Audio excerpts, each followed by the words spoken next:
The turkey hit the stone floor with a wet slap, scattering herbs and gravy across the tiles.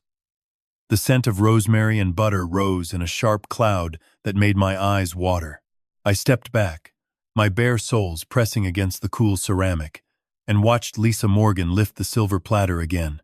She was 38, her dark hair pinned back, her cheeks flushed with something that looked like triumph. "You think this is funny?"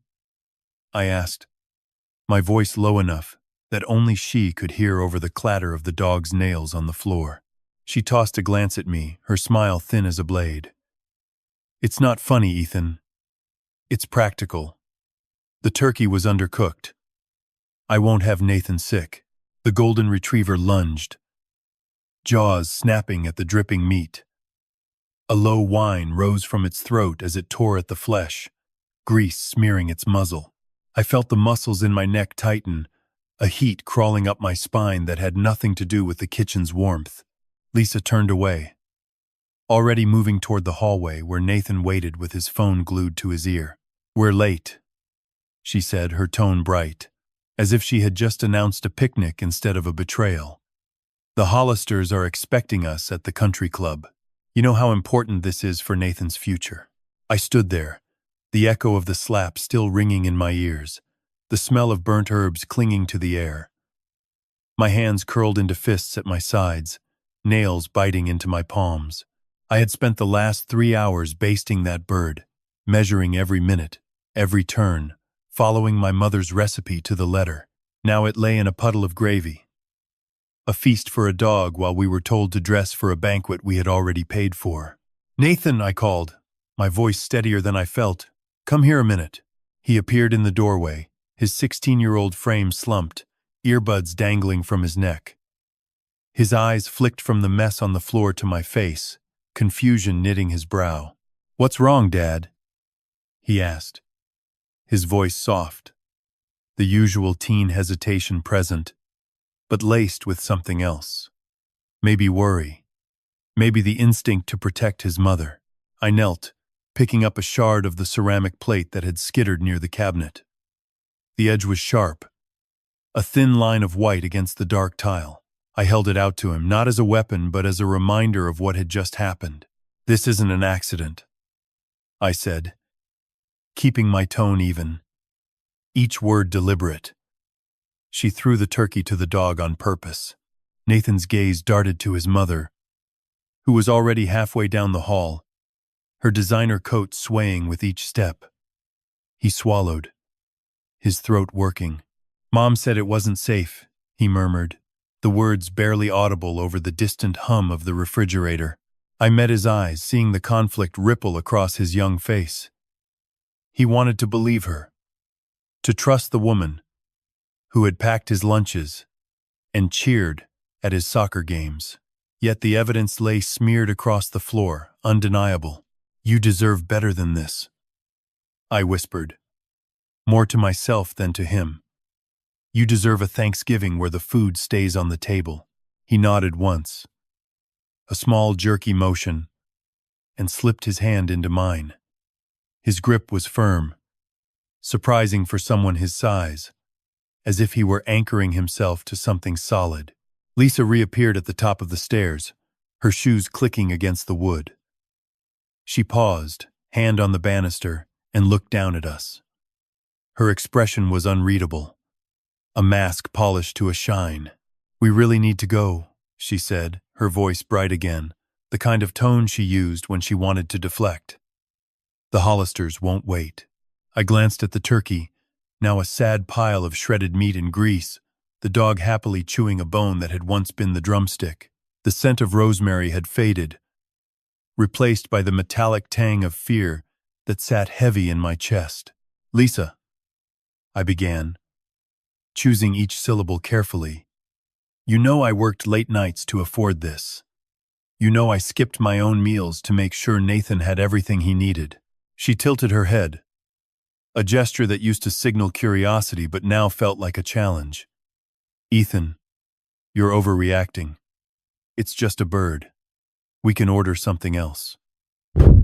"It's not about the bird," I replied, feeling the old forensic accountant in me surface, the part that cataloged discrepancies and traced money trails. It's about the pattern. It's about the way you dismiss what matters to me, the way you make decisions without consulting anyone, the way you... She cut me off with a laugh that sounded too bright, too rehearsed. You always make a mountain out of a molehill. Come on, we're going to be late. She turned and started down the stairs again, her heels striking each step with a click that echoed like a metronome, counting down to something I could not yet name. Nathan squeezed my hand tighter, his knuckles whitening. I could feel his pulse throbbing against my palm, a rapid beat that matched my own. We followed her out the front door, the crisp autumn air hitting our faces, carrying the distant scent of wood smoke from a neighbor's chimney. The leaves under our feet crackled, a sound that usually signaled celebration but now felt like a warning. As we walked to the car, Lisa chatted about the Hollisters' new garden, about the charity gala she had volunteered for, about the dress she had picked out for Nathan's upcoming birthday. Her words floated like perfume, sweet and distracting, while the image of the turkey on the floor stayed burned behind my eyelids. When we reached the sedan, she opened the passenger door for Nathan, her movements smooth, practiced. She glanced at me, eyes narrowing just a fraction before she smoothed her expression into something pleasant. "Get in, Ethan," she said, her tone light. As if the entire incident had been a misunderstanding she was eager to leave behind. I slid into the driver's seat, the leather cool against my thighs. The ignition clicked, the engine humming to life. I could hear the low thrum of the tires on the gravel driveway, a steady rhythm that usually soothed me, but now felt like a countdown. Lisa buckled her seatbelt, her fingers brushing the strap with a familiarity that made my stomach twist. She reached over and adjusted the rearview mirror, catching my reflection for a brief second. In that glass, I saw a man whose jaw was clenched, whose eyes were dark with something that went beyond disappointment. There was a calculating stare, the kind I used when I examined a ledger for hidden debts. She started the car, and we pulled onto the street, the world outside blurring into streaks of gold and amber. The radio played a soft jazz station, the saxophone notes floating in the cabin, a backdrop that usually made the drive feel luxurious. Today it felt like irony. Nathan leaned his head against the window, his breath fogging the glass in small circles. I could see his reflection superimposed over the passing trees, his face half lit by the waning sun, half shadowed. I kept my hands on the wheel, my thumbs resting lightly on the spokes, feeling the vibration of the engine travel up my arms. My mind, trained to spot inconsistencies, began to piece together the odd withdrawals from our joint account. The mysterious charges on Lisa's credit card, the way she had been vague about where the money went when I asked about the new bracelet she wore last week. The thought settled like a stone in my gut, heavy and cold. We arrived at the country club 20 minutes later, the grand facade illuminated by strings of warm lights.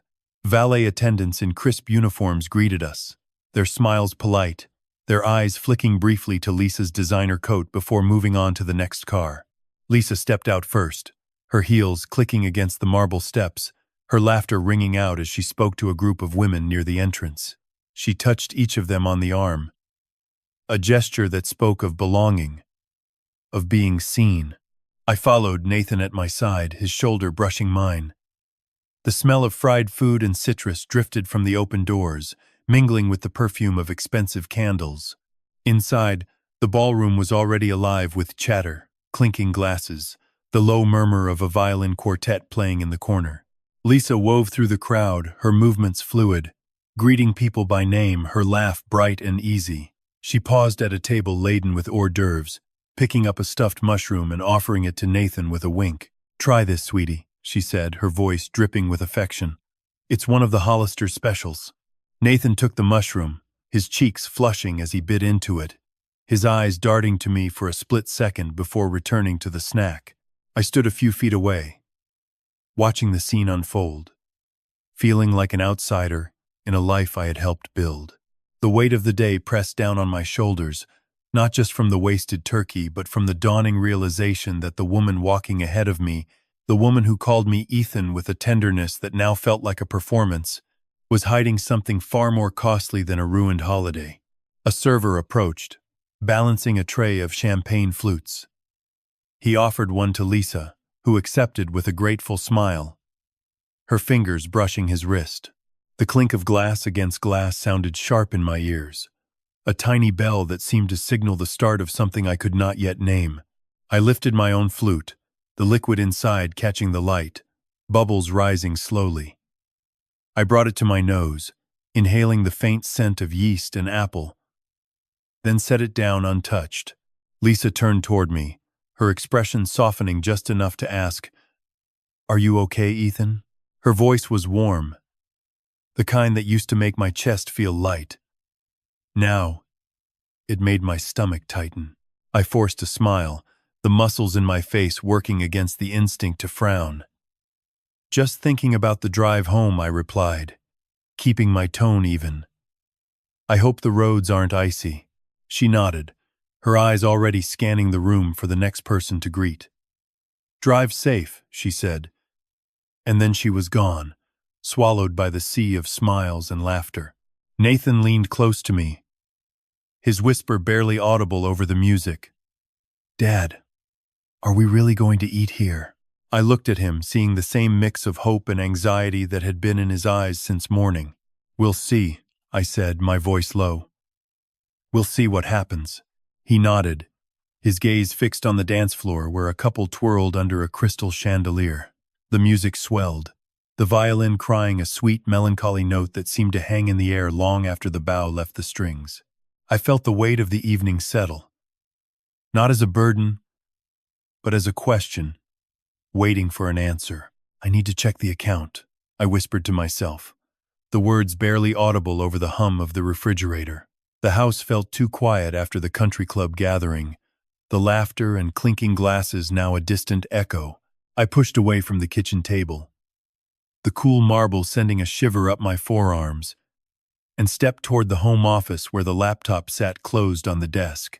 My fingers hovered over the power button, hesitating for a heartbeat before I tapped it, the screen lighting up with a soft glow that painted the room in pale blue. I opened the banking portal, the familiar login page appearing after a moment of loading. My username filled in automatically, a habit formed from years of routine, and I typed in the password I used for everything, a sequence of numbers and letters that felt too simple now. The dashboard loaded, showing our joint account balance at the top, a figure that made my stomach twist just to look at it. I scanned the recent transactions, my eyes narrowing at a series of ATM withdrawals that appeared in quick succession over the past week. Each one was for exactly $300, timed to occur just after midnight, and each was labeled with a generic location tag that gave no clue about where the money had been taken. My mind raced, trying to reconcile those numbers with the household budget I kept in a notebook tucked inside the desk drawer. The withdrawals added up to more than $2,000, a sum that far exceeded any cash we kept on hand for emergencies or small purchases. I leaned back in the chair, the leather creaking under my weight, and let the reality settle. Someone had been taking money out of our account without my knowledge. The thought settled like a stone in my gut, heavy and cold. I opened a new tab and navigated to the statement download page, selecting the last 3 months to get a fuller picture. As the PDF began to generate, I heard a soft click from the hallway, the sound of the front door opening and closing. My pulse jumped, and I minimized the browser window just in time to see Lisa slip inside, her coat draped over one arm and a small shopping bag swinging from the other. She kicked off her shoes near the entryway, the soft thud of fabric against wood barely audible over the low murmur of the violin quartet still playing from the country club event in my memory. "Hey," she said, her voice bright and cheerful, the kind she used when she wanted to smooth over tension. "Did you have a good time at the club?" She moved toward the kitchen, her heels clicking against the tile as she went, and I forced myself to keep my expression neutral. "It was fine," I replied, keeping my tone even. "Just thinking about the drive home." I glanced at the laptop screen, the statement now ready for download, and felt a surge of panic rise in my chest. I needed to get that file saved somewhere safe before she noticed what I was doing. Lisa paused at the refrigerator, pulling out a bottle of water and twisting the cap open. She took a long sip, her eyes flicking to me for a brief moment before returning to the label. "You seem distracted," she observed, her tone light but with an edge of curiosity that made my skin prickle. "Everything okay at work?" I swallowed, feeling the dryness in my throat, and decided to answer with a question of my own to buy time. "Work's been busy," I said.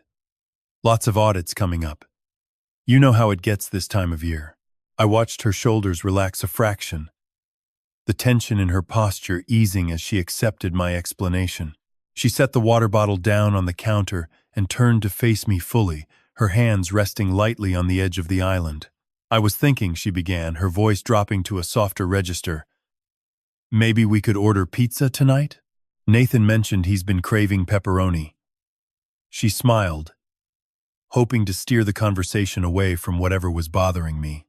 "That sounds good," I said, forcing a smile that felt more like a grimace. "I'll call in a few minutes."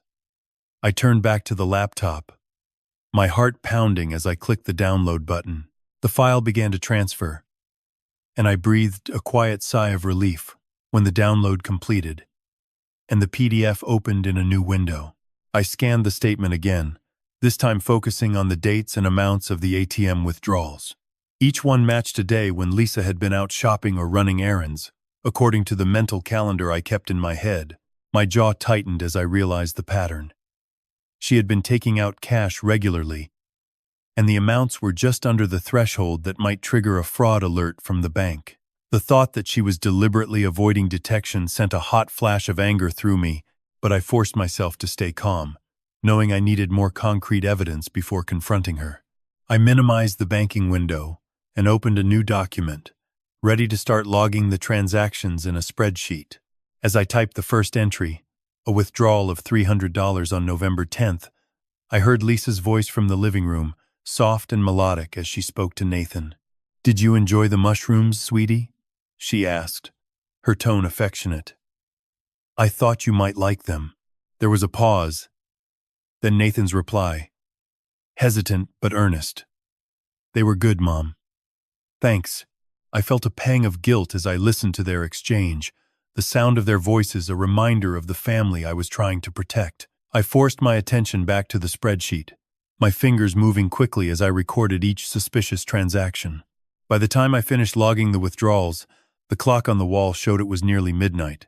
The house plunged into darkness except for the glow of the laptop screen. I saved the file to an encrypted USB drive I kept hidden in the back of my desk drawer, the one I used for sensitive work documents. As I slipped the drive into my pocket, a notification popped up on the screen, a login alert from an unfamiliar device. My breath caught as I read the details. Someone had accessed our joint account from a new iPhone just 20 minutes ago, located in a city 2 hours away. The timestamp matched the time Lisa had left the country club earlier that evening, when she had said she needed to pick up a last-minute item for Nathan's upcoming birthday. My mind raced, trying to make sense of the alert. Had she really been using a different device to check our account? Or was someone else gaining access? I felt a cold sweat prickle at the base of my neck, the realization that my wife might be monitoring my every move settling over me like a shroud. I shut the laptop down quickly, the screen going black, and stood up, the chair scraping softly against the floor. I walked to the window and pulled back the curtain, looking out at the quiet street illuminated by the occasional passing car. The world seemed to hold its breath, waiting for what would come next. I turned back toward the hallway, my steps deliberate, and called out softly, "Lisa?" I asked, my voice steady despite the turmoil inside. "Can we talk for a minute?" She appeared in the doorway moments later, her expression open and welcoming, though I noticed the slight tightening around her eyes when she saw the serious look on my face. "Of course, Ethan," she replied, her voice warm. "What's on your mind?" I took a breath, choosing my words carefully to avoid tipping her off too soon. I was looking at our account earlier, I began, and I noticed some withdrawals I didn't recognize. Do you know anything about them? Her smile faltered for a fraction of a second before she smoothed it back into place. Oh, those, she said lightly. I took out a little cash for some personal shopping. Nothing big, just a few things I needed. She shrugged, as if the matter were trivial. I'll make sure to let you know next time. I nodded, feeling the familiar frustration rise as her explanation felt too neat, too rehearsed. Okay, I said. Just let me know if you see anything strange on your end, too.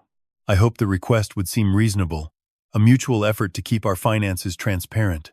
She smiled again, this time a touch brighter. Will do, Ethan. She turned to head back toward the living room, her heels clicking against the floor as she went. I watched her go, the sound of her footsteps fading, and felt a weight settle in my chest that had nothing to do with the money. Later, after Nathan had gone to bed, and the house was truly silent, I sat back down at the desk and opened the encrypted USB drive. I copied the spreadsheet onto a second drive, hiding it in a different location, a small safe behind a loose board in the basement, a spot only I knew about. As I secured the safe, I heard a faint creak from the floorboards above, the sound of someone shifting in bed. I held my breath, listening, but the house remained still. I returned to my desk and opened a fresh document, ready to draft a timeline of events that would help me make sense of the strange withdrawals and the mysterious login alert. As I typed, a thought occurred to me that made my pulse quicken. If Lisa had been taking money out regularly, where was it going? And why had she chosen to hide it from me? The questions spiraled, each one more unsettling than the last. And I realized I needed more than just bank statements to uncover the truth. I leaned back in the chair, the leather sighing under my weight, and stared at the ceiling, the faint glow of the streetlight outside painting silver stripes across the plaster. The night felt endless, and I knew the next steps would require patience, caution, and a willingness to follow the trail wherever it led, even if it pointed straight to the woman I had promised to love and protect. I slammed the laptop shut, the screen flashing a warning about an unauthorized login. My heart hammered against my ribs as I stared at the dark display, the words, "unknown device," burning in my mind. I pushed away from the desk, the chair scraping softly on the hardwood floor, and walked to the kitchen where the scent of brewed coffee lingered in the air.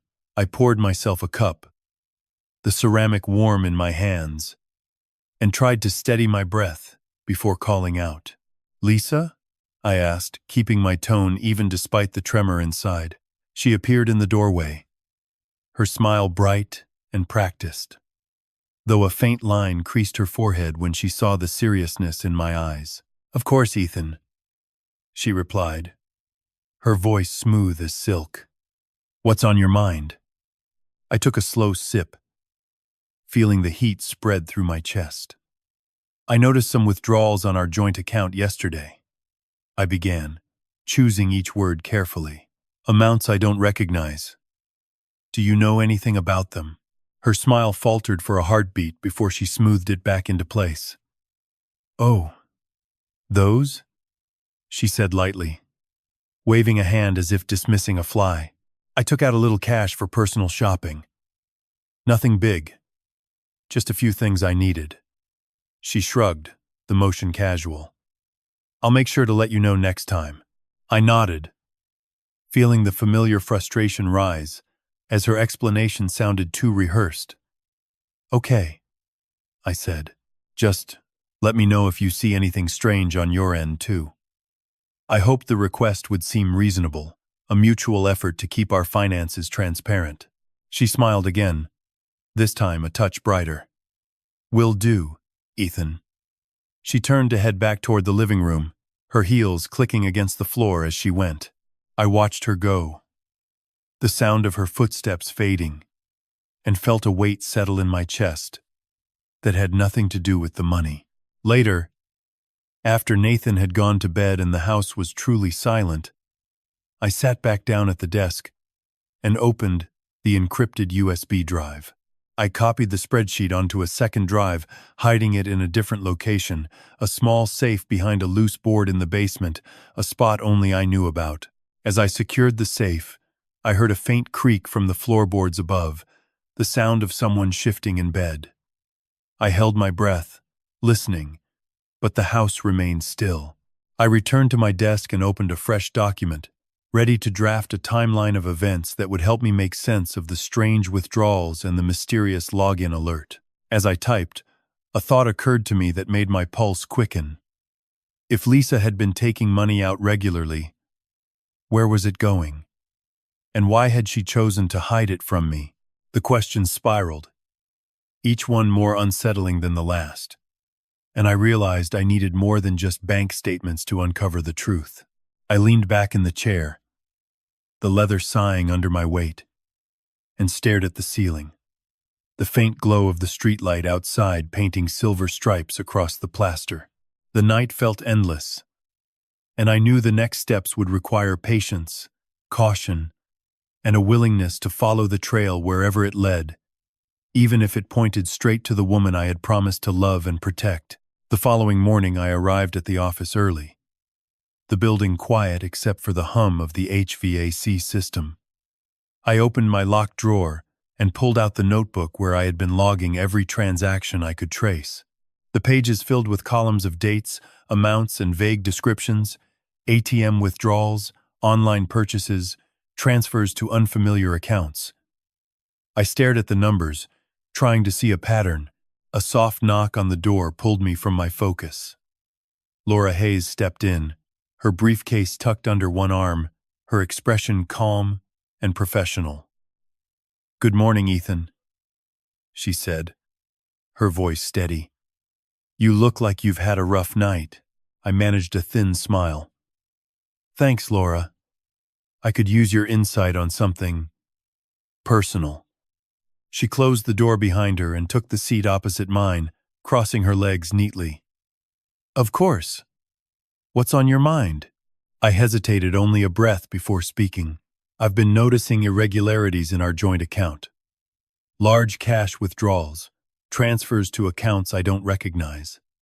I suspect Lisa might be moving money without my knowledge." Laura's eyebrows lifted slightly, her pen poised over the notepad. "Have you gathered any documentation?" I slid the notebook toward her. The pages opened to the latest entries. "I've been recording everything I can find. ATM receipts, emailed statements, even a few screenshots from online banking. I also discovered a second credit card in her name that I didn't know about." She flipped through the pages, her eyes scanning the figures. "These amounts are substantial," she remarked after a moment. "Regular withdrawals of several $1,000s each month, plus the credit card charges. It looks like a systematic siphoning." I nodded, feeling a knot tighten in my stomach. "Yes, and the transfers seem to go to an account under her name alone. I haven't been able to access it directly, but the trail is clear." Laura tapped her pen against the pad, thinking, "If you can prove that the money came from the joint account and was used for her personal benefit, you have a strong case for financial misconduct. You'll need concrete evidence, bank statements showing the source and destination, plus any documentation of how the funds were spent." I leaned forward, my voice low. "I've started collecting those." I also found a luxury store receipt in her coat pocket after Thanksgiving. "It matches a large withdrawal I recorded." She smiled faintly, approving. "Good.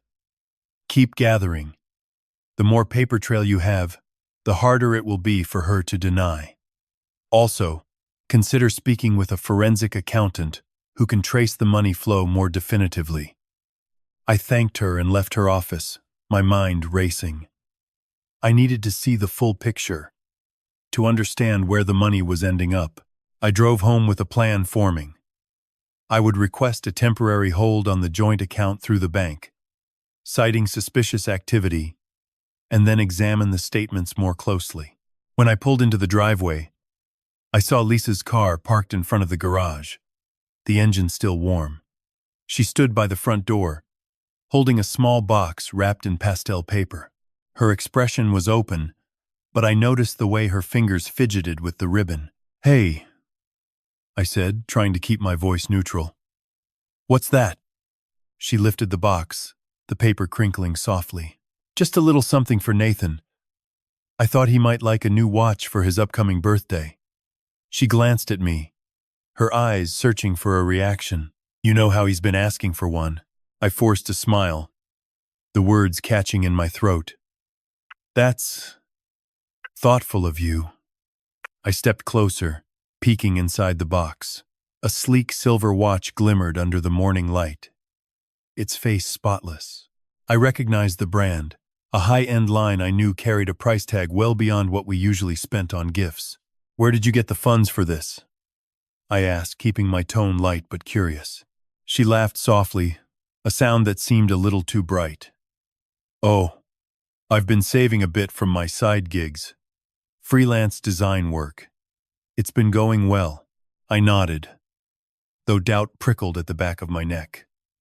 I remembered seeing a charge for a design software subscription on our joint account just last week. A charge I had not authorized. I decided not to confront her then, instead opting to observe. Later that afternoon, I sat with Nathan in the living room, the television murmuring a low-volume cartoon in the background.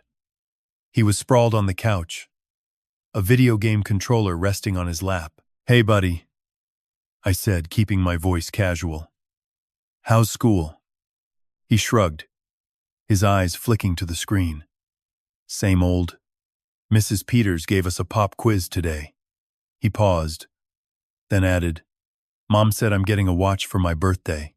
She said it's a reward for keeping quiet about some stuff." Whew, my stomach clenched. I kept my expression neutral, forcing a chuckle. "A reward? For what?" He looked at me, his brows furrowing slightly. "You know, just not telling Dad about the money stuff she mentioned. She said, if I stay quiet, I'll get the watch and maybe the car later." I felt a surge of anger, but I forced it down, focusing on my breathing. "I see," I said slowly. "Thank you for telling me, Nathan. I appreciate your honesty." He nodded, seemingly relieved, and returned his attention to the game. I stayed silent, my mind racing with the implications. Lisa had not only been siphoning money, she had involved our son, using him as a pawn in her scheme. That evening I drove to the downtown office of a family law attorney I had heard recommended by a colleague. The building stood tall, its glass facade reflecting the late afternoon sun.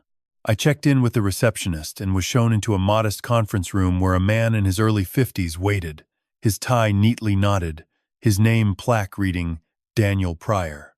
"Mr. Carter," he said, standing to shake my hand. "Please, have a seat." I settled into the chair, my hands resting on my knees. "Thanks for seeing me on short notice," I began. "I've discovered some concerning activity in our joint account. I suspect my wife has been moving money without my knowledge." Mr. Pryor leaned forward, his elbows resting on the table. "Walk me through what you found." I unfolded the notebook I had brought, spreading the pages before him. "Here are the ATM withdrawals, 2,000, 3,000, 5,000, occurring roughly every 2 weeks. Here are the credit card charges for luxury retailers. And here are the transfers to an account under her name alone." I pointed to the columns, my voice steady, despite the agitation inside. "I also have a receipt from a high-end jeweler that matches one of the larger withdrawals." He examined the pages, his brow furrowed in concentration. "These numbers suggest a pattern of unilateral withdrawals and spending," he said after a moment. "If you can prove the money originated from the joint account and was used for her personal benefit, you have grounds for a claim of financial misconduct." I nodded, feeling a sliver of hope. "What do I need to do next?" He tapped his pen against the notepad. Secure the evidence. Make copies of all statements, receipts, and any communication that indicates her intent. You might also consider requesting a temporary freeze on the joint account through the bank. Cite suspicious activity. That will prevent further transfers while you gather more proof. I thanked him and left the office, the weight of the situation settling more firmly on my shoulders. I knew the path ahead would be difficult, but for the first time I felt equipped with a concrete plan. As I walked back to my car, my phone buzzed with a text from an unknown number. I hesitated, then opened it. The message read, "Stop digging, Ethan. You won't like what you find." I stared at the screen, my pulse spiking, and glanced around the parking lot, as if expecting to see someone watching. The night air felt suddenly colder, and I realized the game had just changed. The hum of the refrigerator vibrated against my fingertips as I leaned on the counter, the cold metal grounding me while my mind raced. I had spent the last hour pulling statements from the joint account, spreading them across the kitchen table like a battlefield map. Each line of numbers told a story I could no longer ignore. The ATM withdrawals appeared every 2 weeks, each one a round figure that did not match any bill we paid. The credit card charges gleamed from luxury retailers I had never entered. A receipt from a high-end jeweler lay beside them, its total matching one of the larger withdrawals exactly. I picked up the receipt, feeling the slick, glossy, the smooth paper beneath my thumb. The date stamped on it fell just 2 days after a withdrawal of $5,000. My jaw tightened, not from anger but from the realization that someone had been moving money with precision. I forced myself to breathe, to keep my expression neutral, and turned to the notebook, where I had begun logging every transaction. "Ethan," a voice said from the doorway, soft but edged with concern. Lisa stood there, her coat still draped over one arm, her eyes flicking to the papers before she forced a smile. "You look like you're solving a mystery." I kept my gaze on the notebook, my fingers tracing the column of withdrawals. "Just reviewing some things for work," I replied, my tone measured, the words deliberate. She stepped closer, the scent of her perfume mingling with the faint aroma of coffee that lingered in the air. "Is everything okay?" she asked, her voice sweet, the upward inflection making it sound like a question she already knew the answer to. I hesitated, then slid the notebook toward her. "Take a look," I said, my voice low enough that only she could hear. Her eyebrows rose as she scanned the pages, her lips parting slightly, before she smoothed them back into composure. "These numbers look odd," she murmured, her tone shifting to something almost apologetic. "I've been handling a few personal expenses. I thought we agreed I could use the account for small things." She glanced at the jeweler's receipt, her smile tightening. "That was a gift for Nathan's birthday. I meant to tell you." I felt a flicker of something sharp behind my ribs, but I let it pass, focusing instead on the steady rhythm of her breathing. She turned to leave, pausing with her hand on the doorframe. "I'll make dinner tonight," she said, her voice light, as if the conversation had never happened. The click of the latch echoed in the quiet hallway, leaving me alone with the papers and the growing certainty that her explanations were thin veneer over something far deeper. I returned my attention to the notebook, my pen hovering over a blank page. I began to sketch a simple flowchart, using arrows to show money leaving the joint account, flowing into a separate account under Lisa's name, then disappearing into luxury purchases, gifts for Nathan, and a series of transfers to an organization I had never heard of before. The chart grew, each new line adding weight to the suspicion that this was not sporadic spending but a sustained diversion. A soft knock on the kitchen door made me look up. Nathan stood there, his backpack slung over one shoulder, his eyes darting between me and the table. "Hey, Dad," he said, his voice hesitant. The usual filler words like, and, "you know," absent, as he tried to sound mature. "Can we talk for a sec?" I nodded, gesturing to the chair opposite me. He sat, his hands resting on his knees, the posture rigid despite his attempt to appear relaxed. "Mom mentioned you were getting a watch for your birthday," I said, choosing my words carefully, letting the sentence hang in the air. He shifted, his gaze dropping to the floor. "Yeah," he replied, his tone quiet. "She said it's a reward for keeping quiet about some stuff." My stomach tightened, not from the words themselves, but from the implication that he had been recruited into her scheme. I kept my voice even, the kind of tone I used when presenting findings to a client. "What exactly did she mean by keeping quiet?" I asked, my eyes locking onto his. He swallowed, then looked up, his eyes meeting mine with a mixture of fear and resolve. "She told me if I didn't say anything about the money she moved, I'd get the watch and maybe the car later." The confession hung between us, raw and unfiltered. I felt a surge of protectiveness, a desire to shield him from the manipulation he had unwittingly endured. "Thank you for telling me," I said, my voice steady, the words deliberate. "You did the right thing." He exhaled, a shaky breath that seemed to release some of the tension in his shoulders. "I was scared you'd be mad." I reached across the table, my hand covering his for a brief moment, the contact warm and grounding. "I'm not mad at you. I'm mad at what's been happening." He nodded, his expression softening just enough to show a flicker of relief. After Nathan left, I returned to the notebook, my mind now clear on the next steps. I needed concrete proof that the money taken from the joint account had been used for her personal benefit, not for household expenses. I opened my laptop, the screen casting a cool glow on my face, and began to download PDFs of the statements, saving each one to an encrypted USB drive I kept in the drawer of my desk. The soft whir of the fan blended with the occasional tap of my keys, a rhythm that felt almost meditative as I worked. As I saved the final file, a soft chime sounded from my phone, a notification from an unknown number. I frowned, the screen lighting up with a message that made my pulse spike. "Stop digging, Ethan. You won't like what you find." I glanced around the living room, the shadows seeming deeper than usual, the air suddenly colder. I slipped the phone into my pocket, my mind already racing toward the next move. I stood, stretching my arms above my head, the stretch releasing the tightness in my back. The house was quiet, except for the occasional creak of the floorboards settling. I walked to the front door, pulled my coat on, and stepped into the crisp evening air. The streetlights cast long shadows on the pavement, and I could hear the distant hum of traffic fading as I walked toward the law office I had visited earlier that week.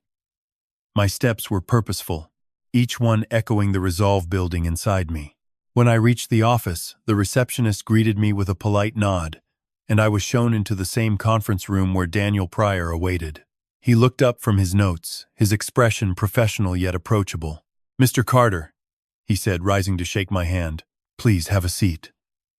I settled into the chair, my hands resting on my knees, the weight of the evidence feeling both heavy and empowering. "Thanks for seeing me on short notice," I began, my voice clear, the words measured. "I've discovered some concerning activity in our joint account. I suspect my wife has been moving money without my knowledge." Mr. Pryor leaned forward, his elbows resting on the table. "Walk me through what you found." I opened the notebook, spreading the pages before him. "Here are the ATM withdrawals. 2,000, 3,000, 5,000, occurring roughly every 2 weeks. Here are the credit card charges for luxury retailers, and here are the transfers to an account under her name alone." I pointed to the columns, my voice steady, despite the agitation inside. "I also have a receipt from a high-end jeweler that matches one of the larger withdrawals." He examined the pages, his brow furrowed in concentration. "These numbers suggest a pattern of unilateral withdrawals and spending," he said after a moment. "If you can prove the money originated from the joint account and was used for her personal benefit, you have grounds for a claim of financial misconduct." I nodded, feeling a sliver of hope begin to grow. What do I need to do next? He tapped his pen against the notepad. Secure the evidence. Make copies of all statements, receipts, and any communication that indicates her intent. You might also consider requesting a temporary freeze on the joint account through the bank. Cite suspicious activity. That will prevent further transfers while you gather more proof. I thanked him and left the office, the weight of the situation settling more firmly on my shoulders. I knew the path ahead would be difficult, but for the first time I felt equipped with a concrete plan. As I walked back to my car, my phone buzzed with a text from an unknown number. I hesitated, then opened it. The message read, "Stop digging, Ethan. You won't like what you find." I stared at the screen, my pulse spiking, and glanced around the parking lot as if expecting to see someone watching. The night air felt suddenly colder, and I realized the game had just changed. 2 days later, the kitchen table was scattered with papers, a half-filled coffee mug cooling beside them. I spread the ATM slips, the credit card statement and the jeweler's receipt in front of me, the numbers swimming in blurred rows. A soft knock at the door pulled my gaze upward, and I heard Laura's voice before she stepped inside. "Mr. Carter, may I come in?" she asked, her tone polite but edged with concern. I gestured to the chair opposite me, the wood creaking under her weight. "Please, Laura. I've got something I need you to look at." She settled, her hands resting on the notebook, fingers tapping once before she spoke. "Show me what you found." I pushed the stack toward her, the top slip catching the light. "These are the ATM withdrawals, 2,000, 3,000, 5,000, appearing roughly every 2 weeks. The amounts are always round, never cents." Laura's eyes narrowed as she scanned the slip, her forehead creasing. "And this?" she asked, lifting the credit card statement.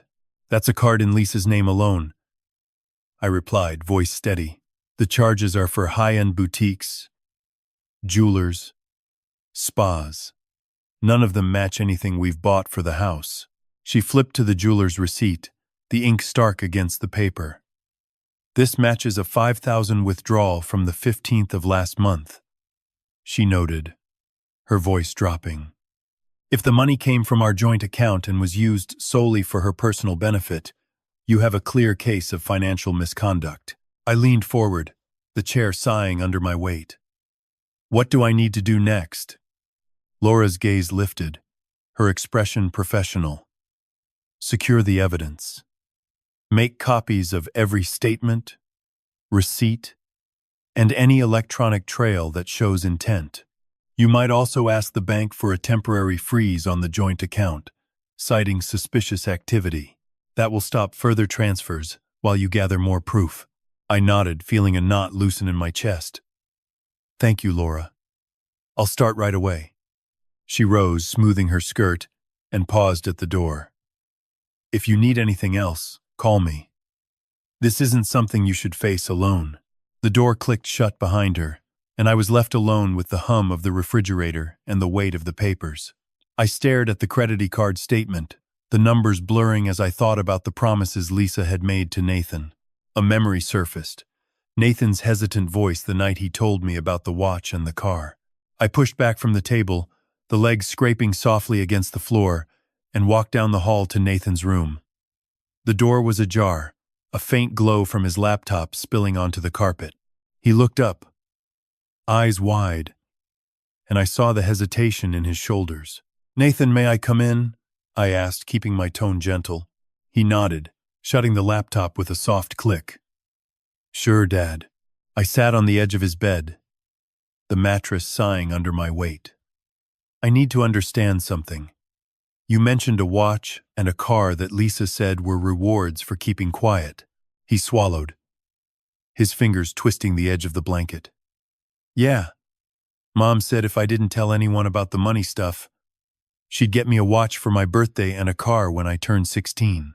I felt a cold knot tighten in my stomach. "Did she ever explain where the money for those gifts came from?" He shrugged, gaze dropping to his lap. She said it was from her savings. I believed her. I reached out, my hand hovering over his shoulder before pulling back. Nathan, I'm not angry at you. I just need to know the truth. He looked up, eyes glistening. I didn't know it was wrong.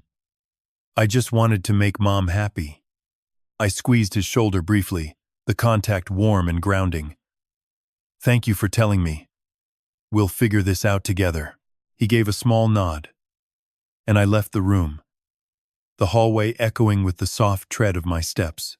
Back in the kitchen, I pulled out my phone and dialed Daniel Pryor's number, the familiar ring filling the quiet.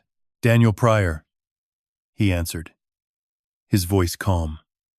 Daniel, it's Ethan Carter. I've got more evidence, and I need your advice on next steps. There was a brief pause, then his response came, measured and reassuring. I'm glad you reached out. Tell me what you have. I described the ATM pattern, the secret credit card, the jeweler's receipt, the hidden account, and Nathan's revelation about the watch and car. I kept my voice even, letting the facts speak without embellishment. When I finished, Daniel was silent for a moment, the line humming softly. These numbers point to a systematic diversion of funds, he said finally. If you can prove the money originated from the joint account and was used for Lisa's personal benefit, you have grounds for a claim of financial misconduct and possibly undue influence. I swallowed, the words feeling both heavy and hopeful. What should I do now? First, secure copies of everything. Bank statements, credit card logs, receipts, any emails or texts that show her intent. Second, consider requesting a temporary hold on the joint account through the bank. Third, we may need to file a motion for a forensic accounting audit to trace the flow of money. Lecking. End of. Lecken. I thanked him, the conversation ending with a promise to meet later that week. I hung up, the kitchen suddenly feeling too still. I walked to the window. The evening sky, a deepening shade of blue, and thought about the anonymous text that had arrived 2 days earlier. The words flickered in my mind. Stop digging, Ethan. You won't like what you find. A spark of defiance ignited beneath my ribs, and I realized the game had shifted from suspicion to confrontation. I needed more than paper trails. I needed a witness who could speak to Lisa's actions directly. I pulled out the encrypted USB drive I had prepared earlier, the metal cool against my palm. I plugged it into the laptop, the screen flashing as the folders opened. Inside, I found the copied statements, the scanned receipts, and a folder labeled Nathan containing a brief audio clip I had recorded the night he confessed. I played it softly, his voice shaking but honest, promising to help me expose the truth. A sudden chill ran down my spine as I heard his words, and I knew the next step had to be decisive. I closed the laptop, the USB drive clicking back into place, and stared at the blank wall, my mind racing toward the confrontation that loomed ahead. You seem exceptionally focused tonight, Ethan, as if you're balancing the books of the entire world instead of just enjoying our dinner, Lisa said, her voice dripping with that specific brand of honeyed concern she reserved for when she wanted to gauge my state of mind. I kept my gaze fixed on the plate in front of me, the steam rising from the roasted vegetables, obscuring her face for a brief, welcome second. I didn't look up immediately. I just let the silence stretch. Her posture was perfect, back straight, hands resting elegantly beside a glass of Chardonnay. I'm just tired, Lisa, I replied, my voice steady, stripped of the usual warmth I might have offered a few weeks ago. Working through some discrepancies in the family budget. It takes more time than I anticipated. She let out a soft, dismissive laugh, a sound that usually charmed people but now felt like fingernails against a chalkboard. Budgets are such tedious things to obsess over, darling. We've always managed perfectly fine. You shouldn't let these little fluctuations stress you out so much. Little fluctuations, I repeated, tasting the words like something bitter. Is that what you call the $5,000 missing from the joint savings last month? or the unexplained charges at that boutique in the city. Her expression didn't flicker. It was a masterpiece of controlled indifference. She picked up her wine glass, swirling the liquid with a rhythmic, hypnotic motion. "You're making mountains out of molehills, Ethan. I had to handle some things, some small family matters, and I didn't want to bother you with the details when you're already so buried in your forensic work. You know how protective I am of your peace of mind. I am a forensic accountant, Lisa," I said, my voice dropping an octave, my jaw aching from the pressure of keeping my composure. "My job is to find the story behind the numbers, and the story here is starting to look very different from what you're telling me." "And what story is that, dear?" she asked, tilting her head slightly, her eyes wide with a practiced, innocent curiosity. "Are you going to tell me you've invented some grand conspiracy? Perhaps you've been working too hard. Have you thought about taking a break? Maybe a weekend at the spa?" "I could arrange it. I'm not interested in a spa," I said, leaning forward until my forearms pressed against the cool wood of the table. "I'm interested in where the money for the watch you promised Nathan came from, and why you're so desperate to keep his silence with gifts instead of honesty." At the mention of Nathan, the mask finally slipped, just a fraction. Her pupils dilated, and the hand holding the wine glass paused. "Nathan is a teenager, Ethan. He's impressionable. Bringing him into your little anxieties is incredibly unfair to him. He doesn't need to know about our financial logistics." "Our financial logistics? You mean the logistics where you drain our shared assets to fund a private account I wasn't even aware existed?" She stood up then, the movement fluid and graceful, and began to pace the length of the dining room. She stopped by the window, staring out into the darkness where the autumn leaves were swirling in the wind. "You've always been so obsessed with control, haven't you?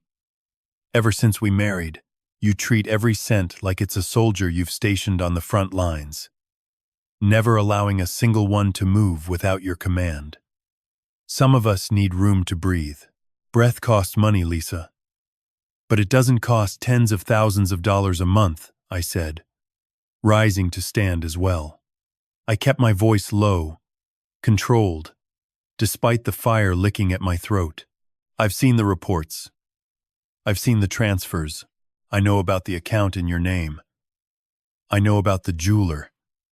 I even know about the insurance policy you've been paying for with money that wasn't yours to spend." She spun around, her face pale, the mask shattered into jagged pieces. "What did you say?" "I know about the insurance," I said, taking a step toward her. "I know who the beneficiary is, and I know it isn't me. It's not even Nathan. Tell me, Lisa, why are you paying such high premiums for a policy that benefits a charity that has been under investigation for financial fraud for the last 2 years? You have no right to go through my personal papers," she hissed, her voice losing its honeyed edge and becoming sharp, metallic, like a blade scraped across stone. "You are violating my privacy. This is an intrusion, Ethan. You are behaving like a stranger in your own home." "I'm acting like a man whose family is being dismantled from the inside," I retorted. "You're hiding something." She stood there, breathing heavily, her fingers digging into the back of the mahogany chair until her knuckles turned white. "You think you're so smart. You think because you spend your days staring at ledgers, you understand me. You understand nothing. You have been a distant, cold presence in this house for years, buried in your spreadsheets and your data, while I had to build a life out of the scraps you threw my way. If I took money, it was because I earned it through the sheer effort of staying married to you. That isn't a justification, Lisa. That's a confession. Believe what you want." She spat, turning back toward the stairs. "But don't think for a second that you can ruin me. I have friends, Ethan. I have a family that actually cares about reputation, unlike yours. You try to drag this into the light, and you'll find that nobody listens to a man who's clearly spiraling into a mental breakdown." She turned and left the room, her heels clicking against the hardwood with a rhythmic, taunting sound that echoed long after she reached the bedroom and slammed the door. I stood alone in the dining room, the scent of her expensive perfume still clinging to the air like a taunt. I looked at the table, at the half-eaten dinner, and felt a sudden, crushing weight in my chest. I grabbed my phone from the table and walked out onto the back porch. The cold air hit my face, sharp and biting. I dialed Laura Hayes. She answered on the second ring. "Ethan? It's late. Is everything all right?" "She knows I know," I said, my voice shaking despite my best efforts to keep it steady. I confronted her. She didn't deny the financial diversion. She tried to frame it as me being controlling. Then she threatened to destroy my reputation by claiming I'm mentally unstable. "That's a classic defensive move," Laura said, her tone professional and calm. "It's intended to intimidate you into silence. She's worried, Ethan. That's why she's lashing out. Do you have the evidence securely stored?" "Everything is on the USB drive, and I've backed up the files to a secure cloud server," I said. "I also recorded the entire conversation, just in case." "Good," she replied. "Keep the recording safe. And listen, Ethan, you need to stay away from her as much as possible for the next few days. Don't engage in further arguments. Let her escalate. It only proves the pattern of behavior we need to show the court." "I have to face her tomorrow at the family gathering," I reminded her. "I've already committed to being there." "Be there. But don't play her game," Laura warned. "Whatever she says, whatever she does to provoke you, just remain the calm, collected professional you are. Let the evidence do the heavy lifting when we present it to the family." "I will," I said. I looked out into the yard, toward the dark silhouette of the shed where I kept the lawn equipment. I could see the glow of a light from Nathan's bedroom window. My stomach twisted at the thought of him being exposed to this. "What about Nathan? She's going to try to use him as a shield. We'll address that. But focus on the immediate hurdle first," she said. "I'll have the motion for the audit ready by tomorrow morning.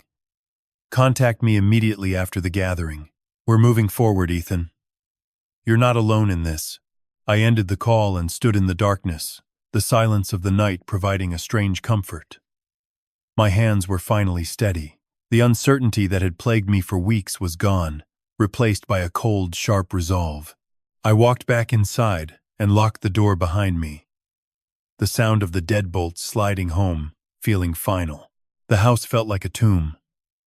I walked up the stairs, avoiding the steps that creaked, and past the master bedroom door. I could hear muffled sounds from within, the rustle of clothes, the sound of a phone being dialed. She was moving. She was preparing.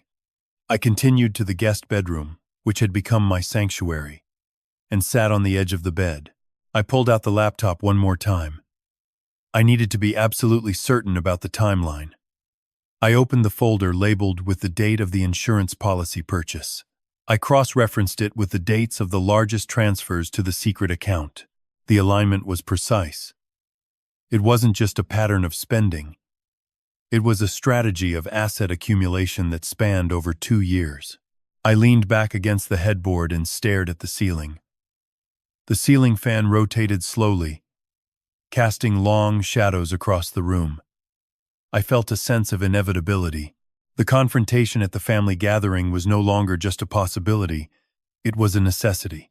I was going to stand in front of her parents, her brother, and my own family, and I was going to lay bare the architecture of her betrayal. I drifted into a light, uneasy sleep, waking with a start when the sunlight hit the carpet. It was the morning of the family dinner. I dressed in a suit, feeling as though I were preparing for a funeral. In a way, I was. The marriage, the trust, the life I thought we were building, all of it was being laid to rest today. Downstairs, Lisa was already in the kitchen making coffee. She looked perfectly composed, as if the previous night hadn't happened. She was wearing a cream-colored silk blouse, her hair pulled back into a sleek bun. "Good morning," she said, her voice smooth, devoid of any tension. "Coffee is ready."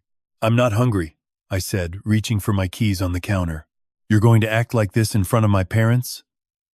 she asked, not looking at me, her eyes fixed on the coffee carafe. You're going to carry this little grudge of yours into their home? It's not a grudge, Lisa.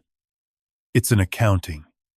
And today, the accounts are being settled.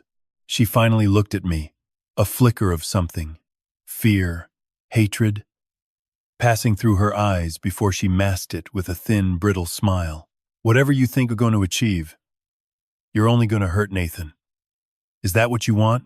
To break his heart? Nathan's heart is already broken because of what you've done, I said. I'm just trying to make sure he understands why. I turned and walked out the door, the cool morning air hitting me with the force of a promise. I drove to the local park and parked the car, needing a few minutes to center myself before the long drive to her parents' estate. I sat in the car, listening to the radio, hearing the news about local traffic and the weather. A stark contrast to the internal storm I was navigating. My phone rang. It was an unknown number. I hesitated, then answered. Ethan, a voice said. It was a man. Deep, slightly raspy. You're heading into a trap today. She's been in contact with that international law firm again. They've moved the remaining liquid assets from the offshore accounts.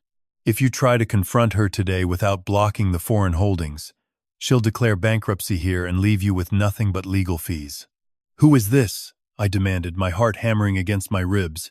A friend of the truth, the voice replied. Check the most recent bank statement. The one you haven't opened yet. The one from the secure server account she forgot to purge.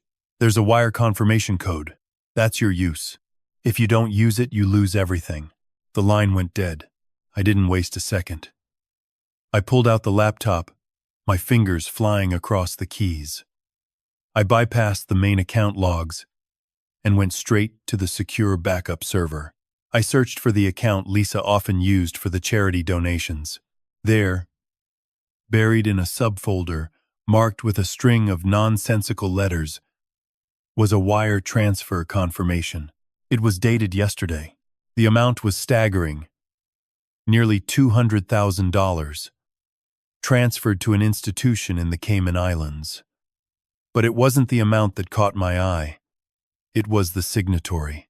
It was signed with my name, forged perfectly, and stamped with a digital notary seal. She hadn't just been stealing money. She had been stealing my identity to help the transfer. She had been framing me for the very crimes she was committing. I sat in the car, staring at the screen until my vision blurred. The trap wasn't just a threat.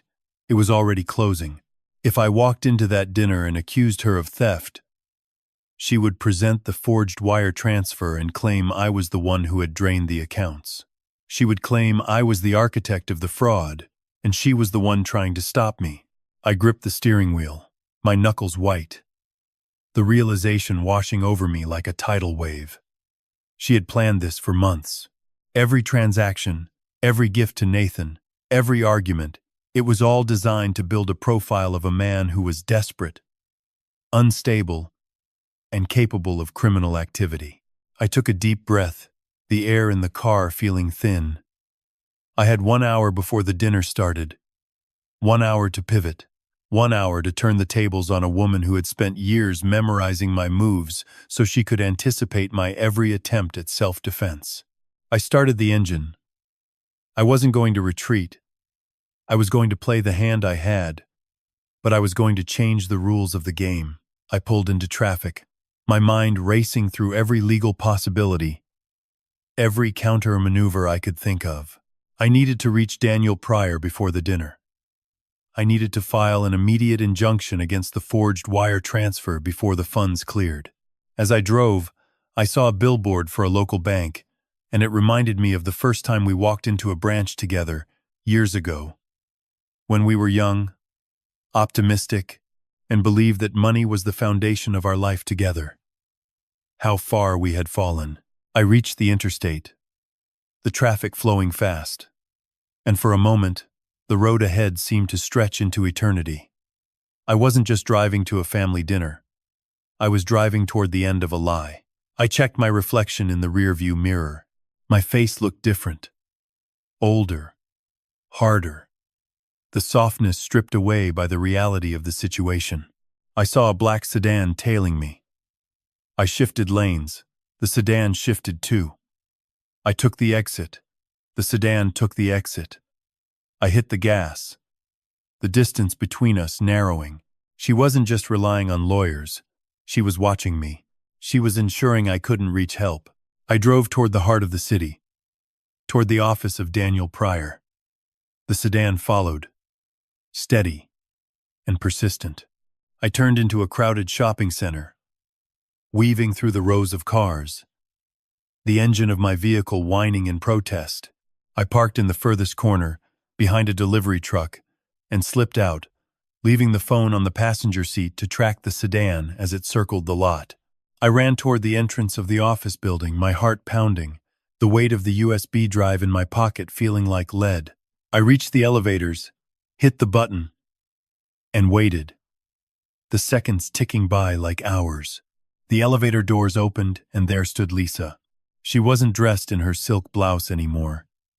She was wearing a sharp, black blazer, her hair tied back tightly, a look of cold, calculating hunger on her face. She looked at me, and for the first time, there was no mask. Just the raw, jagged truth of the woman I had been married to for 15 years. "You're late, Ethan," she said, her voice sounding hollow, like a bell that had lost its resonance. "You're out of breath. You didn't think I'd see the forged transfer, did you?" I asked, my voice barely a whisper, as the elevator doors began to close between us. "I didn't think you'd be smart enough to look for it," she replied, her gaze cold and steady. "But it doesn't matter now. The funds are already in motion."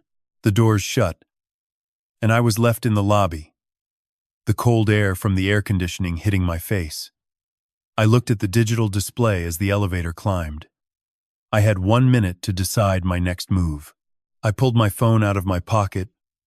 I had a secondary one in my jacket, one she didn't know about, and dialed Laura Hayes. "Laura," I said, my voice urgent. "She's here, and she's moved the funds. We need to file the forgery claim now, before the bank validates the notary seal." "I'm on it," Laura said, her voice crackling with intensity. "But you have to stay safe, Ethan. If she's at the office, she might be there to retrieve the original documents." "She won't get them," I said, clutching the USB drive. "I have them." I turned and walked toward the stairs. I was going to meet her on the roof. If this was how she wanted to play, I was going to finish it. I pushed open the heavy steel door and felt the wind whip my tie. The roof was empty, the city skyline stretching out before me, a panorama of millions of lives, millions of secrets. Lisa was standing at the edge, the wind tearing at her blazer. She turned when she heard the door open, her expression unreadable. "You think this is a game?" she said. "No," I replied, walking toward her. "I think this is a consequence."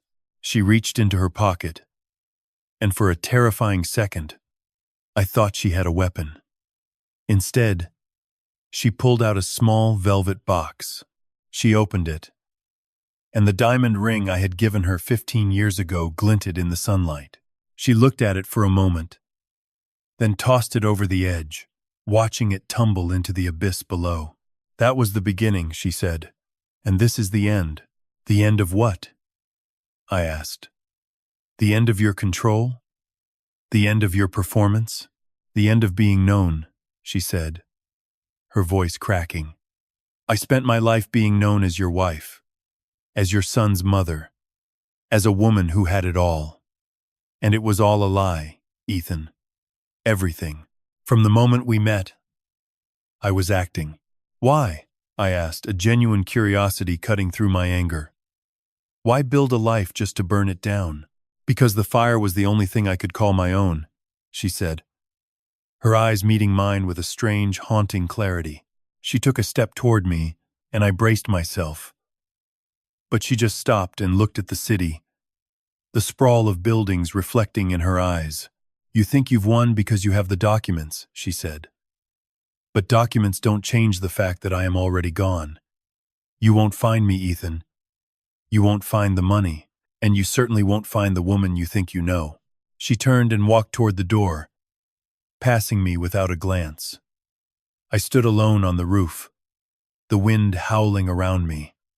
I reached into my pocket and touched the USB drive. The evidence was there, but she was right. The woman I had been married to for 15 years was gone, replaced by a ghost that had been haunting our home all along. I walked back inside, the hallway feeling like a labyrinth, and when I reached the lobby, she was gone. The security guards were walking toward me, looking confused. "Sir, we need you to leave the building," one of them said. I looked at them, my mind empty.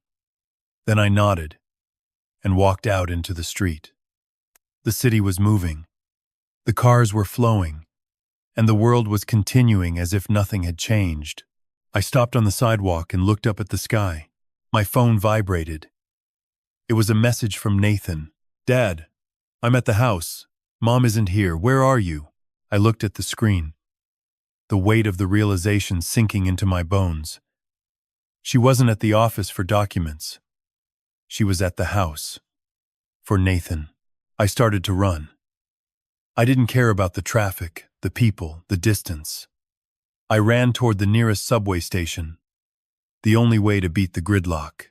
I jumped onto a train just as the doors were closing, the sound of the engine a roar in my ears.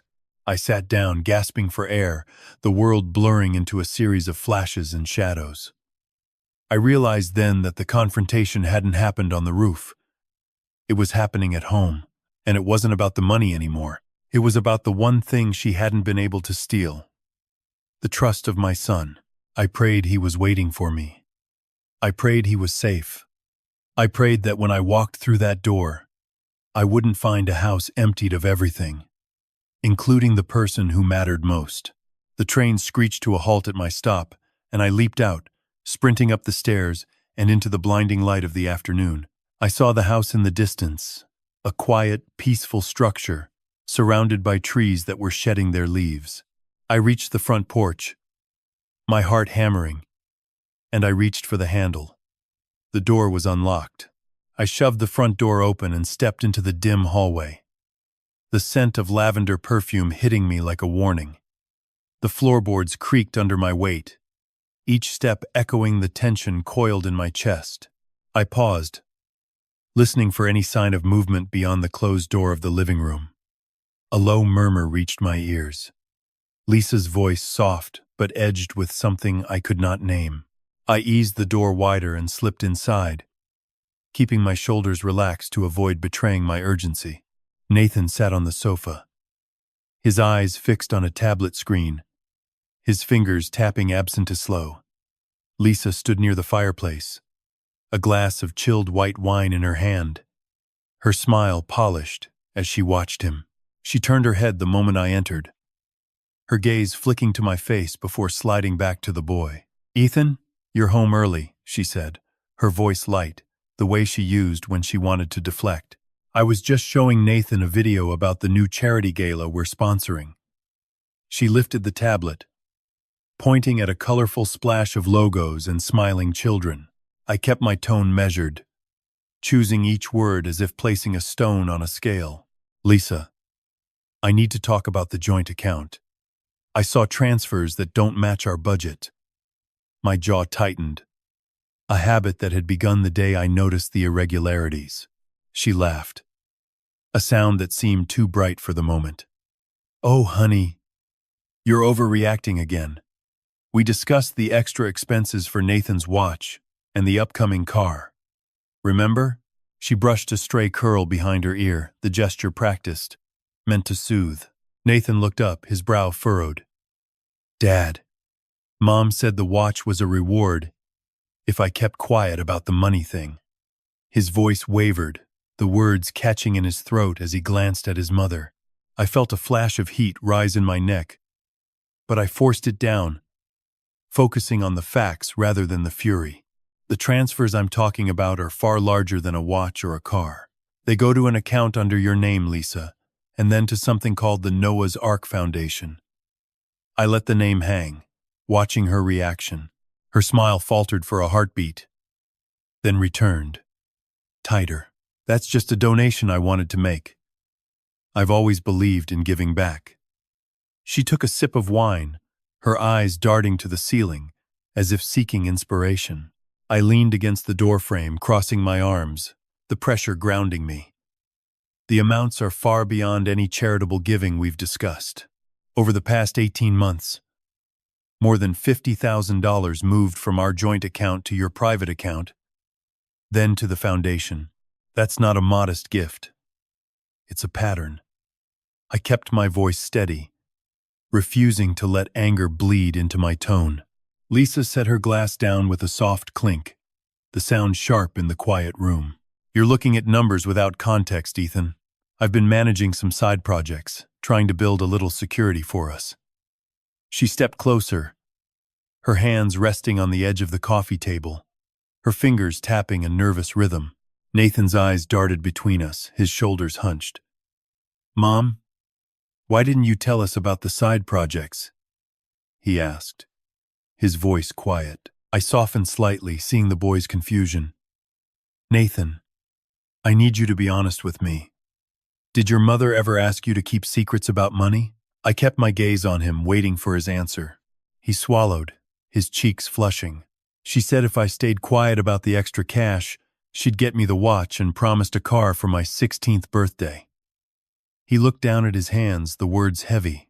A knot formed in my stomach, the realization settling like stone. And the foundation? I prompted, my tone gentle but insistent. Lisa's posture shifted, her shoulders lifting just a fraction. The foundation does good work. I thought it would be nice to support it while we were adjusting our finances. She glanced at Nathan, then back at me, her expression a mix of defiance and plea. I felt the need to show him the proof rather than just speak of it. I reached into my jacket pocket, pulling out the encrypted USB drive I had prepared earlier. I copied the statements tonight. If you'll let me, I'll show you exactly where the money went. I held the drive out, my palm open. She hesitated, then took the device, her fingers brushing mine briefly. Fine. Let's see it. She moved to the desk, sliding the USB into the laptop port. The screen flickered to life, revealing rows of dates, amounts, and recipient names. I pointed to the first bold line. Here, January 12th, 2023. $7,500 transferred from our joint to your personal account. I watched her eyes scan the line, a flicker of something unreadable passing across them. And here, I continued, moving my finger down. March 3rd, 2023. $12,000 sent from your account to the Noah's Ark Foundation. I paused, letting the weight of the numbers settle. Then again in May, June, September. Each time a large sum, always rounding to multiples of 5,000. Lisa's breath came out in a short sigh. I thought you'd understand. I was trying to protect us, to have something separate in case anything happened. Her voice softened, almost pleading. I shook my head slowly, the motion deliberate. Protection doesn't come from deceit, Lisa. It comes from transparency. I turned to Nathan, my voice dropping to a calm reassurance. Your mother made a mistake, son. It doesn't change how much I love you. But we need to fix this together. Nathan lifted his head, his eyes meeting mine. What do we do now? He asked, the question hanging in the air like a promise waiting to be kept. That was my micro hook. A question raised that demanded an answer. A tension that needed resolution before we could move forward. I felt the urgency spike, knowing the next steps would shape everything that followed. I closed the laptop gently, the screen dimming. We need to secure these documents. Then talk to Laura Hayes about freezing the joint account and possibly involving the authorities if the transfers violate any laws. I kept my tone firm yet measured, avoiding any hint of accusation that could push Lisa further into defensiveness. She crossed her arms, her expression shuddering.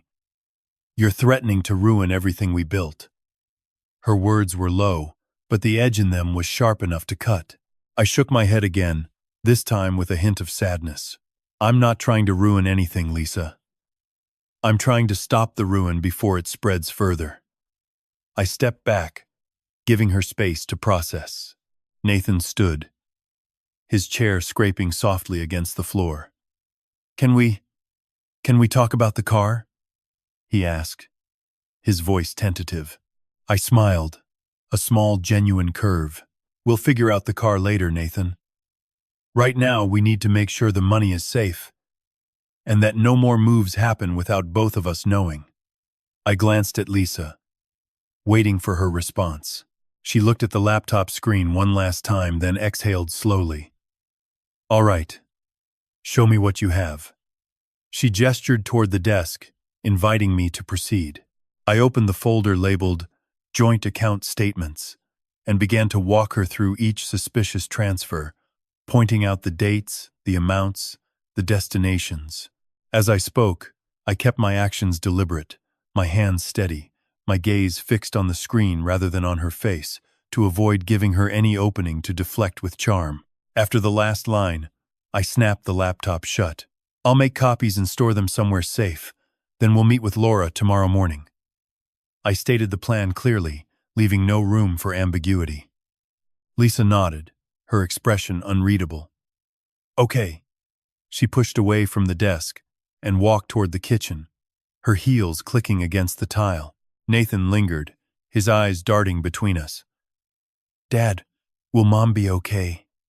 He whispered, the worry evident in his tone. I placed a hand on his shoulder, feeling the tremor beneath his palm.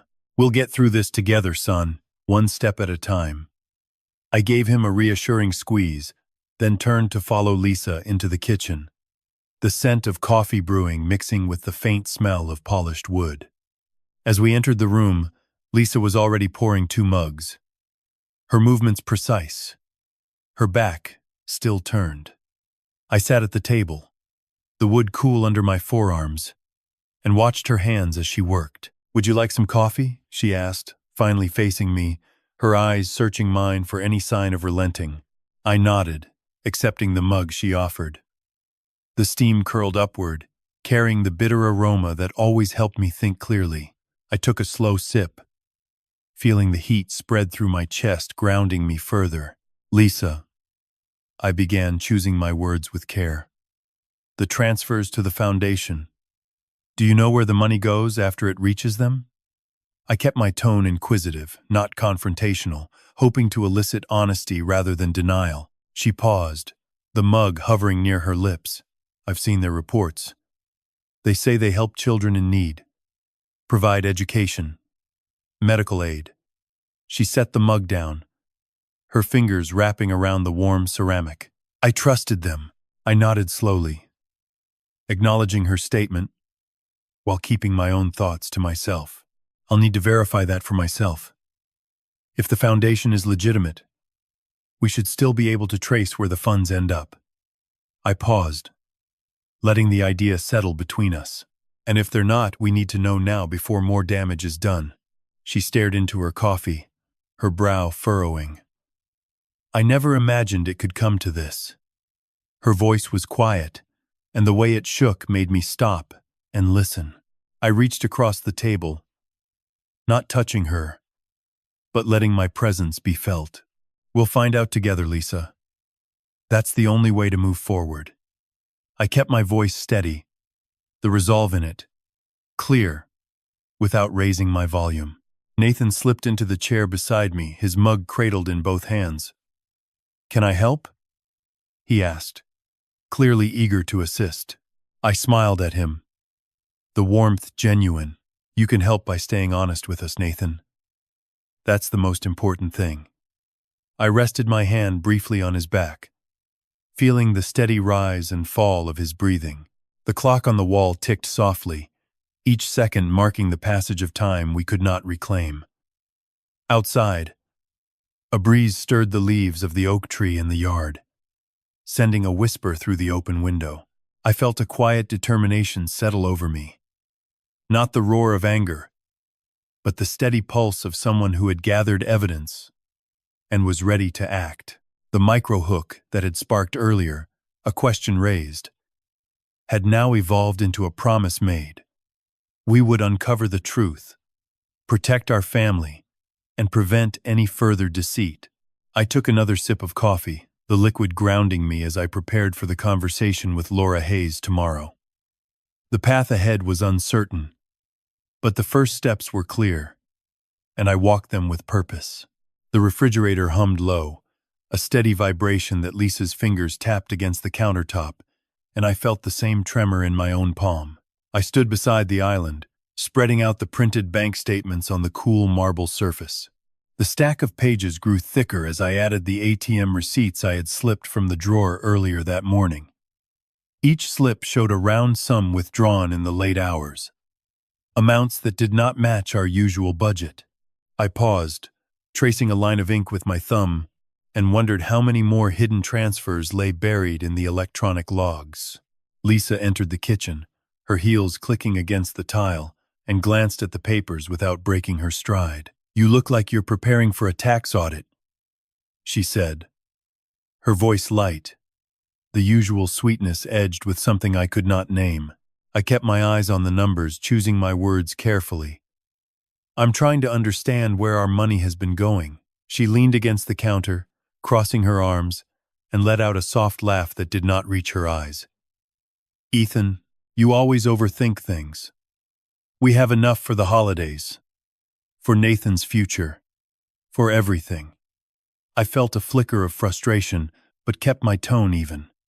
"Enough for what?" "For the luxury store charges that appear on the joint account, for the mysterious transfers to an account I cannot see." Her smile tightened, and she pushed off the counter, moving toward the stove where a pot of water waited to boil. "If you have concerns, speak to Laura. She'll tell you there's nothing to worry about." I nodded, watching the steam rise from the pot, and felt the weight of the silence settle between us. Later that afternoon, I drove to Laura Hayes' office, the city streets blurring past as I rehearsed what I would say. Laura greeted me with a firm handshake and a calm gaze that made me feel heard. "Thank you for coming, Ethan," she said, gesturing to the chair opposite her desk. I sat down, feeling the leather creak under my weight, and placed the folder of evidence on the glass top. "I've gathered statements, receipts, and a timeline of withdrawals that suggest Lisa has been moving money without my knowledge." Laura opened the folder, her fingers pausing on a highlighted line. "These patterns are consistent with unauthorized transfers," she said, her voice steady. "If we can prove intent, we have grounds for a claim of financial misconduct."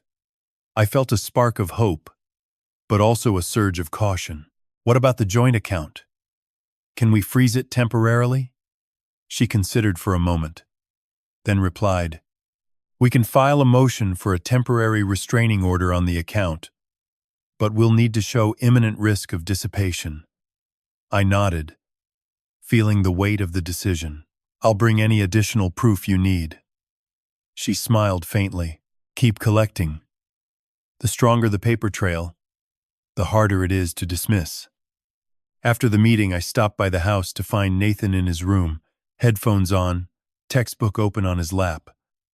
I knocked lightly and waited for him to pull off the headset. "Hey, Dad," he said, his voice tentative. I sat on the edge of his bed, noticing the way his shoulders hunched, as if bracing for bad news.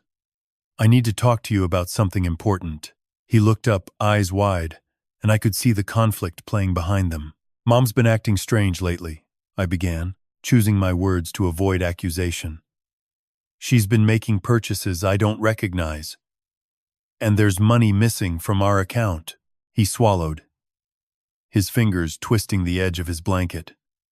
I noticed she's been acting nervous too." I reached out, giving his forearm a gentle squeeze. "You've seen her with the new watch, haven't you?" He nodded, his gaze dropping to the floor. "She said it was a reward if I kept quiet about the money."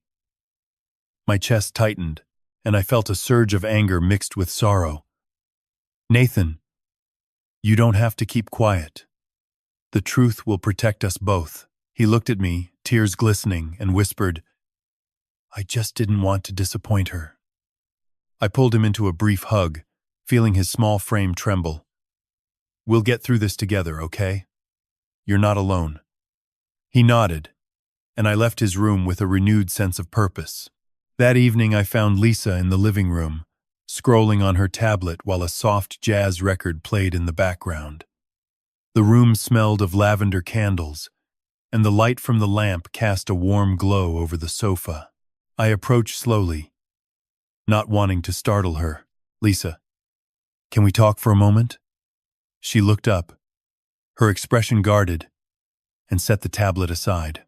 "Of course, Ethan. What's on your mind?" I took a breath, feeling the familiar flutter of nerves. "I've been reviewing our finances, and I noticed some irregularities." She leaned forward, her hands clasped tightly in her lap.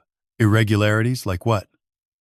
I kept my tone even, trying not to sound accusatory. "Large withdrawals from our joint account, charges at boutiques we never visit, and transfers to an account I cannot access." Her eyes narrowed for a split second, then she smoothed her brow. "I've been handling some personal expenses, Ethan. I wanted a little independence, that's all." I felt a pang of sadness hearing her frame secrecy as independence. "Independence should not come at the cost of honesty, Lisa." She sighed, a sound that seemed to carry both weariness and defiance. "You always see the worst in situations. I'm trying to protect our family's image." I watched her fiddle with the edge of her cushion, noticing how her knuckles whitened. Protecting the image should not involve deceit. She stood abruptly, the cushion slipping from her grasp, and walked toward the kitchen, her heels striking the floor with a sharp click. I stayed where I was, feeling the room grow colder despite the warm light. The next day I met with Laura again, this time bringing a printed log of the suspicious transactions I had compiled overnight. She scanned the pages, her brow furrowing as she traced the flow of money. "This looks deliberate," she said, her voice low. "The timing coincides with Lisa's large purchases, and the amounts line up." I felt a knot tighten in my stomach. "What's our next step?" She leaned back, steepling her fingers. "We'll file a petition for a temporary injunction on the joint account. Simultaneously, we'll request a forensic audit to trace the funds." I nodded, feeling a mixture of relief and anxiety. "And if she tries to hide assets?" Laura's gaze hardened. "We'll ask the court to consider any attempts to dissipate as evidence of bad faith." I left her office with a clear plan forming in my mind, the weight of evidence pressing against my chest like a promise. Later that afternoon I found Nathan in the garage, tinkering with his bicycle chain. The smell of oil and rubber filled the air as he worked, his focus absolute. I leaned against the workbench, watching his hands move with practiced ease. "Hey, son," I said, breaking the quiet. He looked up, a grin spreading across his face, despite the grease on his cheeks. "Hey, Dad. Need a hand?" I shook my head, smiling. "Just wanted to see how you're doing." He wiped his brow with a rag, leaving a streak of dirt. "I'm good. Mom's been weird lately." I chose my words carefully, aware of the fragile trust between us. "I've noticed too. I'm putting together a plan to make sure everything comes out in the open." He paused, the wrench hovering over the chain.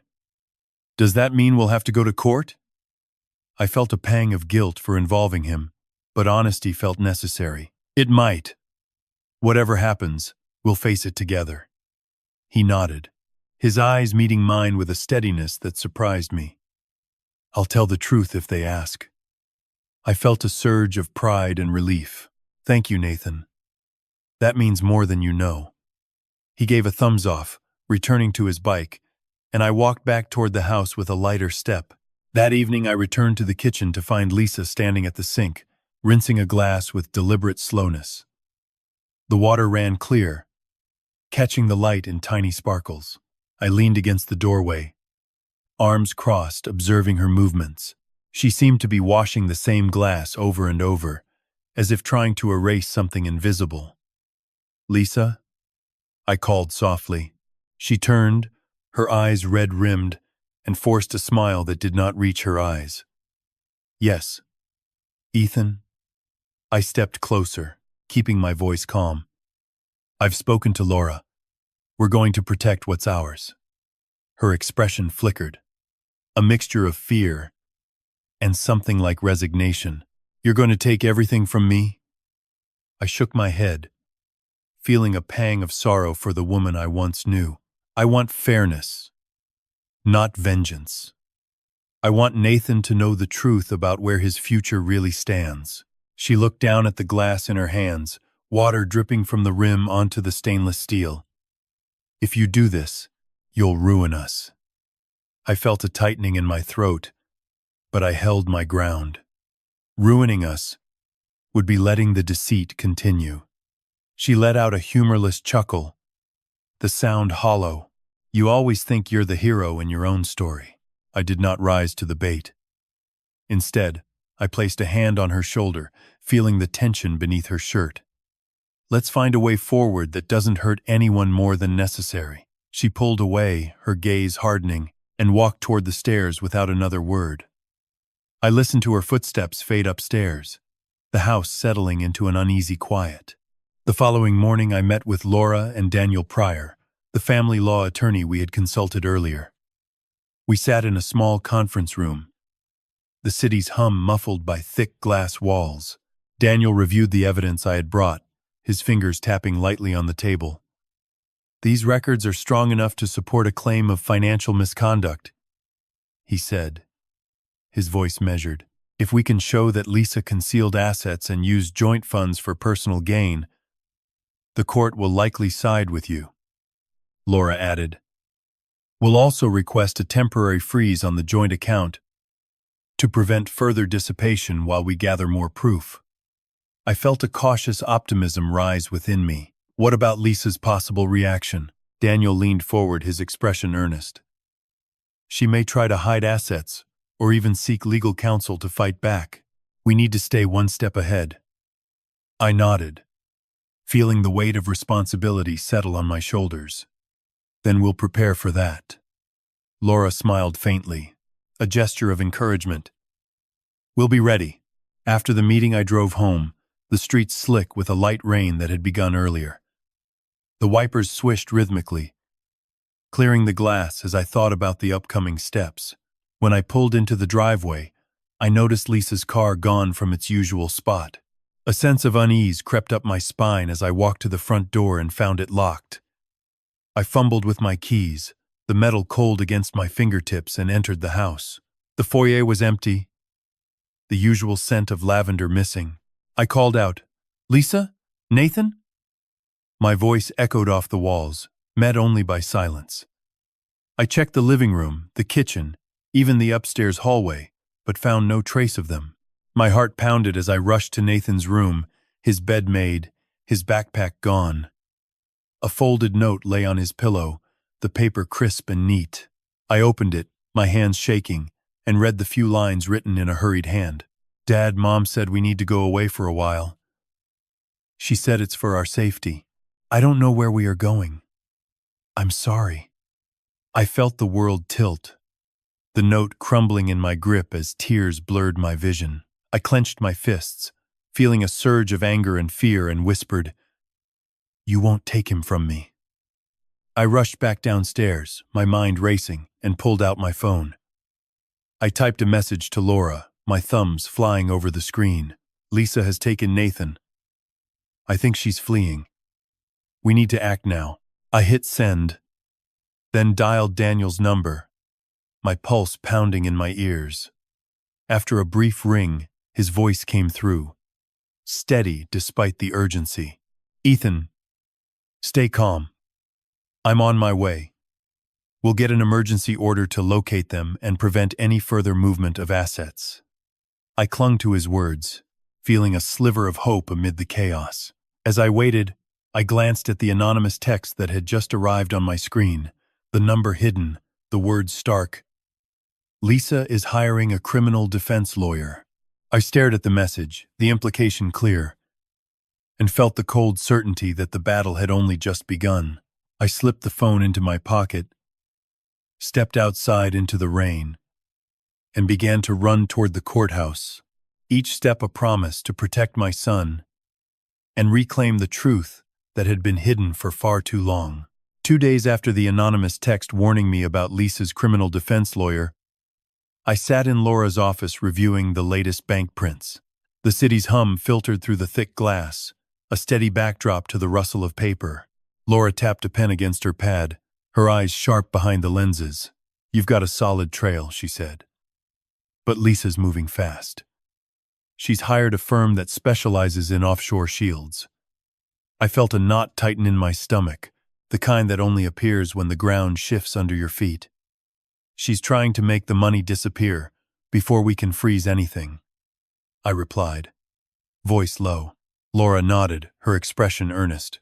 "We need to act before she can complete those transfers. I'll draft an emergency motion for a temporary restraining order on the joint accounts and any newly discovered overseas holdings." I appreciated her urgency, but my mind kept drifting to Nathan.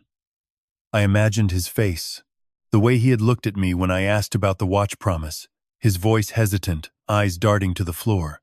I needed to hear from him directly, to know where his loyalty lay before the courtroom drama exploded. I left Laura's office with the rain starting again, a fine mist that made the streets shine. The drive home felt longer than usual, each traffic light a pause where I could rehearse what I would say to my son. When I pulled into the driveway, I saw Lisa's car gone from its usual spot. The front door was locked, a familiar sting of unease pricking my neck. I let myself in with my key, the metal cold against my fingertips, and called out, "Nathan? Are you here?" My voice echoed off the walls, met only by silence.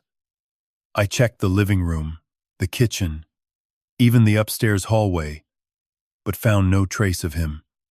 My heart pounded as I rushed to Nathan's room, his bed made, his backpack gone.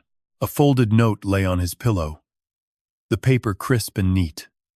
I opened it, my hands shaking, and read the few lines written in a hurried hand. "Dad, Mom's Ken said we need to go Lotley for a while. She said it's for our safety. I don't know where we are going. I'm sorry." The note crumbling in my grip as tears blurred my vision. I clenched my fists, feeling a surge of anger and fear, and whispered, "You won't take him from me." I rushed back downstairs, my mind racing, and pulled out my phone. I typed a message to Laura, my thumbs flying over the screen. "Lisa has taken Nathan. I think she's fleeing. We need to act now." I hit send, then dialed Daniel's number, my pulse pounding in my ears. After a brief ring, his voice came through, steady, despite the urgency. "Ethan, stay calm. I'm on my way. We'll get an emergency order to locate them and prevent any further movement of assets." I clung to his words, feeling a sliver of hope amid the chaos. As I waited, I glanced at the anonymous text that had just arrived on my screen. The number hidden, the words stark. "Lisa is hiring a criminal defense lawyer." I stared at the message, the implication clear, and felt the cold certainty that the battle had only just begun. I slipped the phone into my pocket, stepped outside into the rain, and began to run toward the courthouse. Each step, a promise to protect my son and reclaim the truth that had been hidden for far too long. I arrived at the courthouse breathless, the rain soaking my shirt. Laura met me at the entrance, her coat pulled tight against the chill. "We have the judge's ear for half an hour," she said, leading me down a marble corridor. "Daniel is already filing the motion. We just need to swear to the facts." I followed her into a small hearing room, the wood panels warm under the soft lighting. The judge, a woman with silver hair tucked into a bun, looked up as we approached. "Mr. Carter, Miss Hayes, please state your purpose," she said, her voice calm but authoritative.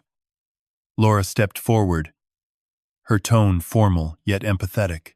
"Your Honor, we seek a temporary restraining order on the joint bank accounts of Mr. Carter and Miss Morgan, and on any newly identified offshore accounts based on evidence of concealed assets and potential flight risk."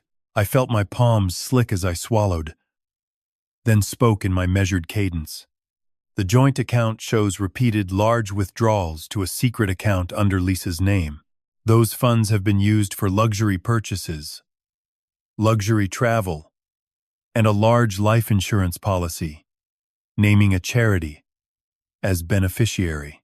Lisa has also taken our son without my consent, raising concern she intends to flee the jurisdiction. The judge listened, her eyes flicking between us.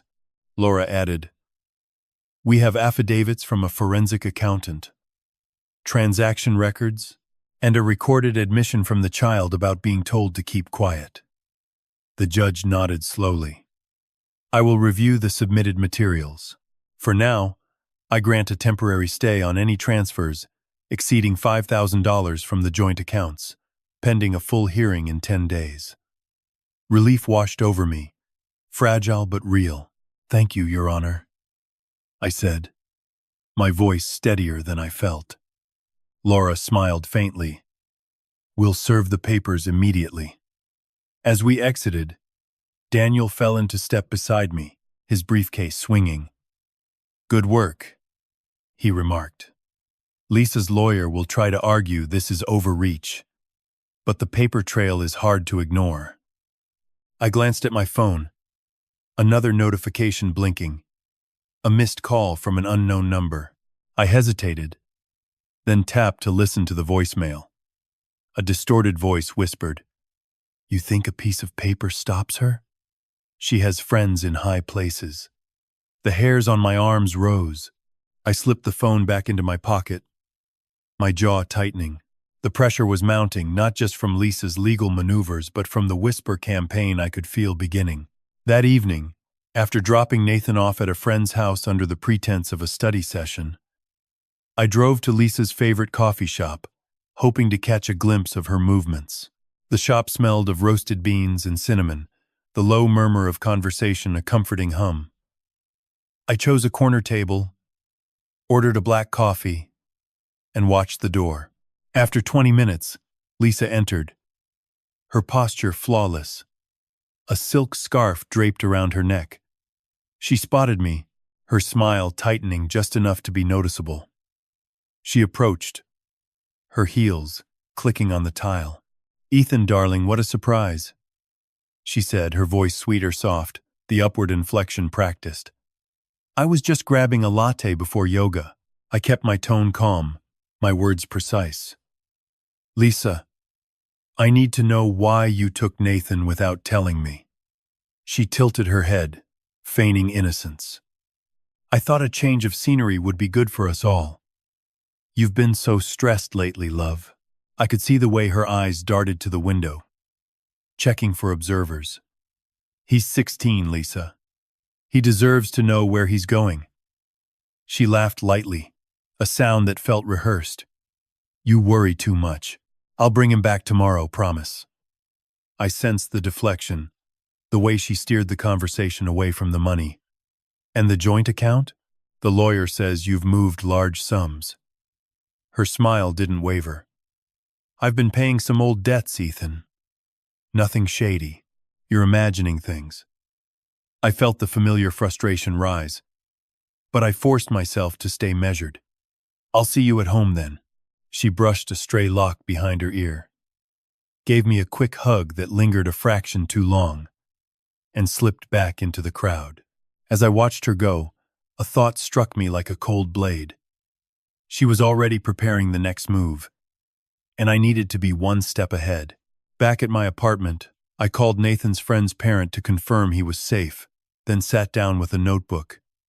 I needed to lock down his testimony before Lisa could sway him again. I dialed his number, my heart hammering. After a few rings, his voice came through, tentative. "Hey, Dad. Nathan. It's me. Are you okay?" I asked, keeping my voice even. "Yeah, I'm at Jake's. We're just, studying." I could hear the faint rustle of sheets in the background, the sound of a teenager trying to sound normal. "Listen, I need you to tell the truth if anyone asks about the money or why you left with Mom." A pause. then a small sigh. Mom said it was for safety. She said if I told you, things would get worse. I swallowed, feeling the weight of his fear. Nathan, I'm not angry at you. I just need to know what's really happening. Another pause. Longer this time. She promised me a car for my 16th birthday if I kept quiet about the money. She said it was a reward. My chest tightened, the confirmation hitting harder than I expected. Thank you for telling me, I said, voice soft but firm. You did the right thing. I'll protect you, no matter what. I heard him inhale sharply, then a shaky, thanks, Dad. I ended the call, my mind racing. I needed to get that promise on record, maybe even record it legally. But for now, I had the core of Lisa's manipulation. She was using the car as use, tying Nathan's silence to a material gift. The next morning, Laura called with an update. The judge's order is in effect. Lisa's lawyer filed a motion to contest, claiming the restraint is baseless. I could hear the determination in her voice. We'll respond with the affidavits and the transaction charts. Also, we have a lead on the offshore account. It appears to be routed through a shell company in the Caymans. I felt a spark of hope, but also the pressure of time. Anything else? I asked. Yes, Laura said, her tone dropping. Lisa's been making calls to mutual friends, telling them you've been unstable, that you're obsessing over money. She's trying to undermine your credibility before the hearing. I pictured her sweetie soft voice weaving those lies into casual conversations, the way she could turn a compliment into a weapon. We need to counter that, I said. Let's gather statements from those friends, show the pattern. Laura agreed. I'll have my team reach out discreetly. I hung up, the weight of the situation settling on my shoulders like a lead vest. The pressure was not just legal. It was social, psychological. Lisa was fighting on all fronts, and I had to stay sharp, measured, and unyielding. Later that afternoon, I decided to confront Lisa directly, not with accusations, but with a simple request for transparency. I drove to her parents' house, where she often visited for Sunday brunch. The Morgan residence sat on a tree-lined street, its colonial facade immaculate, the scent of magnolia drifting from the garden. I rang the bell, and Margaret Morgan opened the door, her warm smile instantly putting me at ease. "Ethan, come in," she said, her voice gentle, but firm. "Lisa's in the sunroom with her tea." I followed her through the foyer, the polished wood reflecting the soft light. Lisa sat beside a window, a cup of chamomile steaming in her hands. She looked up, her expression a mix of surprise and calculation. "Ethan, darling, what brings you here?" she said, her tone sweetie soft, the upward inflection practiced. I took a seat opposite her, my hands resting on my knees. "Lisa, I need to see the recent statements for the joint account." Laura's office asked for copies to file with the court. She set her cup down slowly, the porcelain clinking faintly. "Of course, love. I'll have my assistant send them over." I could see the hesitation in her eyes, the way she glanced at the door, as if expecting someone. "And Nathan?" I asked, keeping my tone even. "He's staying with a friend for a few nights, said he needed space to think." She smiled, but it didn't reach her eyes. "He's a good boy.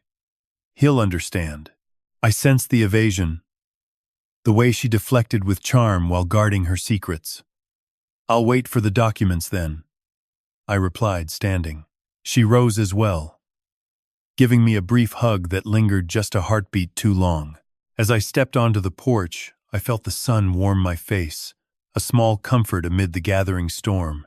That night, after reviewing the statements Laura had forwarded, a stark list of transfers to a hidden account, luxury purchases at high-end boutiques, and recurring payments to the life insurance policy, I sat at my desk, the lamp casting a soft pool of light. I opened a fresh document and began to draft a timeline, each entry a concrete fact: date, amount, recipient, purpose. The process was methodical, calming my nerves. As I typed, a soft chime sounded from my phone. A message from an unknown number appeared. "You think you've won? She's already moved the rest." I stared at the screen, the words blazing in the darkness. My fingers hovered over the keyboard, then I typed a reply, my voice steady despite the unease. "Bring any proof you have. I'll see you in court." I hit send, then leaned back, the weight of the moment settling. The pressure was mounting from every angle, legal, financial, social, but I had a clear path forward. Protect Nathan, present the evidence, and let the truth speak. I closed the laptop, the room quiet save for the distant hum of the city, and whispered to myself, "We're not done yet." The promise of a confrontation loomed, and I felt ready, step by step, to meet it. "I want to see the statements, Ethan," Lisa said, her voice calm but edged with steel. She sat at the kitchen table, the morning light filtering through the blinds and casting thin bars across the wood. Her hands rested flat, fingers slightly curled as if ready to push something away. Ethan stood by the sink, a coffee mug warming his palms. He glanced at her, his eyes narrowing just enough to show he noticed the tension. "Why now?" he asked, his tone low, the kind of tone he used when he was trying to stay calm. "Because I think we should be open," Lisa replied, smoothing a napkin with her thumb. "Transparency helps everyone, especially Nathan." Ethan let out a short breath that sounded more like a sigh. "You've been hiding things for months. Transparency feels like a word you just learned." Lisa's smile tightened. She picked up her mug, took a slow sip, then set it down with a soft clink. "I haven't hidden anything from you," she said, her voice rising just a fraction. "I've been managing things the way I always have." Ethan stepped closer, the floor creaking under his weight. "Managing? Or moving money into an account I don't know about?" Lisa's gaze flicked to the window, then back to him. "You're imagining conspiracies where there are only bills and groceries." He crossed his arms, the muscles in his forearms flexing slightly. "The joint account shows withdrawals that don't match our budget. Large amounts, regular, going to places we never shop." Lisa tilted her head, a gesture she used when she wanted to appear thoughtful. "Maybe you missed a deposit. Or maybe the bank made an error." Ethan shook his head, his jaw tightening. "I've checked the slips. I've matched them to the statements. The numbers don't lie." Lisa's eyes flashed for a brief moment before she smoothed her expression. "You always trust paper more than people." He let out a quiet laugh that held no humor. "Because paper doesn't smile while it lies." She set her mug down again, this time a little harder. "You're making this personal when it's just about numbers." Ethan leaned in, his voice dropping to a near whisper. "It's personal when those numbers affect our son's future." Lisa's breath caught just a hint, then she recovered. "Nathan is fine. He has everything he needs." Ethan straightened, his shoulders squared. "He deserves to know the truth about where his future is coming from." Lisa stood, the chair scraping softly against the floor. She walked to the counter, poured herself a glass of water, and took a slow drink. "I'll get you the statements," she said, her tone final.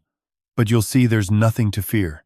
Ethan watched her move, noting the way her shoulders stayed rigid despite her calm words. "I'll be waiting." She nodded, then turned toward the hallway, her heels clicking on the tile. As she passed the living room, she paused at the framed photo on the wall, a snapshot from their wedding day, both of them smiling, unaware of the storm brewing beneath the surface. Lisa touched the glass lightly, then continued to her study, closing the door softly behind her. Ethan remained at the table, his mind racing through the figures he had compiled over weeks. He pulled out his laptop, opened the encrypted file, and began to line up the transfers side by side with the luxury store receipts he had collected. Each line told a story of money leaving their joint account and appearing in a name he did not recognize.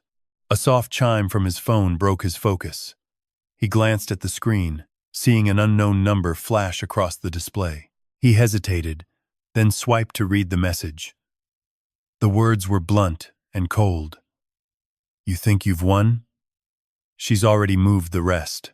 His fingers hovered over the keyboard. Then he typed a reply, his voice steady, despite the unease settling in his chest. "Bring any proof you have. I'll see you in court." He hit send, leaned back, and let the silence settle around him. The pressure was mounting from every angle: legal, financial, social, but he had a clear path forward. Protect Nathan, present the evidence, and let the truth speak. Later that afternoon, Lisa returned from her study, her expression unreadable. She carried a thin folder, the kind lawyers use for documents. "Here," she said, placing it on the table. "Everything you asked for."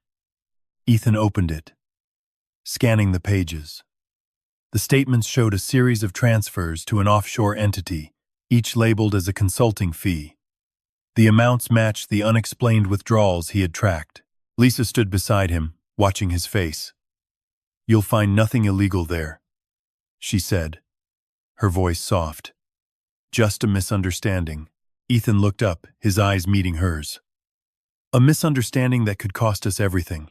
Lisa's mask slipped for a heartbeat, revealing a flicker of fear before she smoothed it back into place.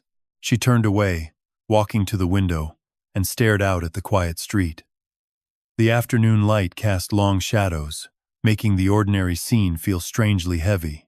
That evening, after Nathan had gone to his friend's house, Ethan sat down with Laura Hayes on a video call. He laid out the evidence, pointing out the pattern of transfers and the offshore account. Laura listened, her expression focused. "We have enough to file for a temporary restraining order on the joint account," she said.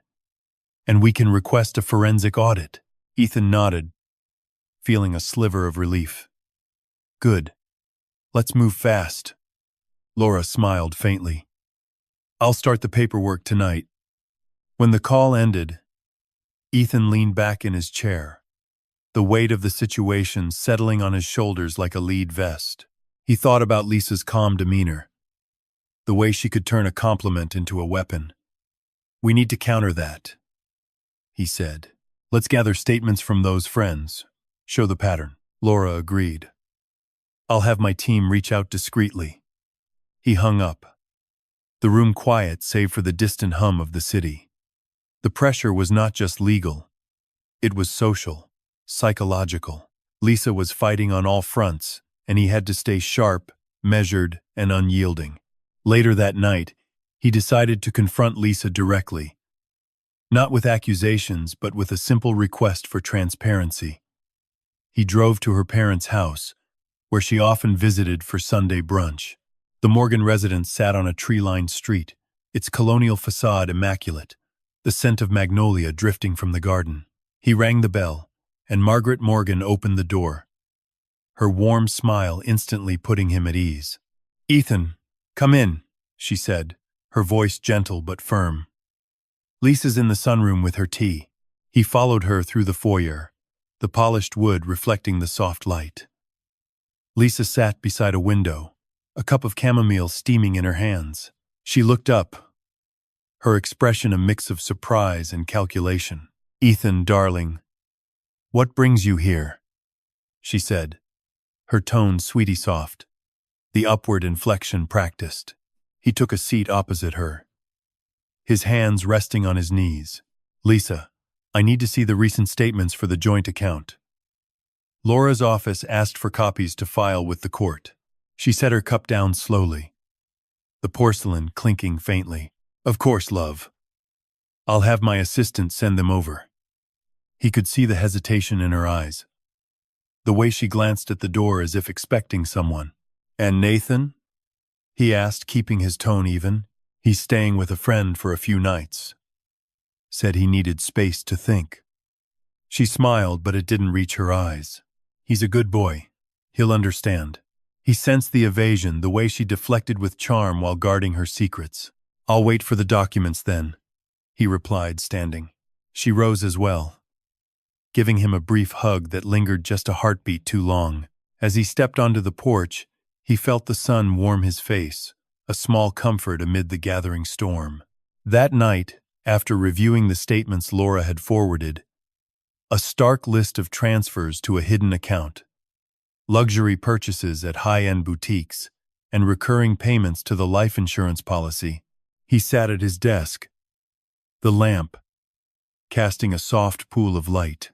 He opened a fresh document and began to draft a timeline, each entry a concrete fact: date, amount, recipient, purpose. The process was methodical, calming his nerves. As he typed, a soft chime sounded from his phone. A message from an unknown number appeared.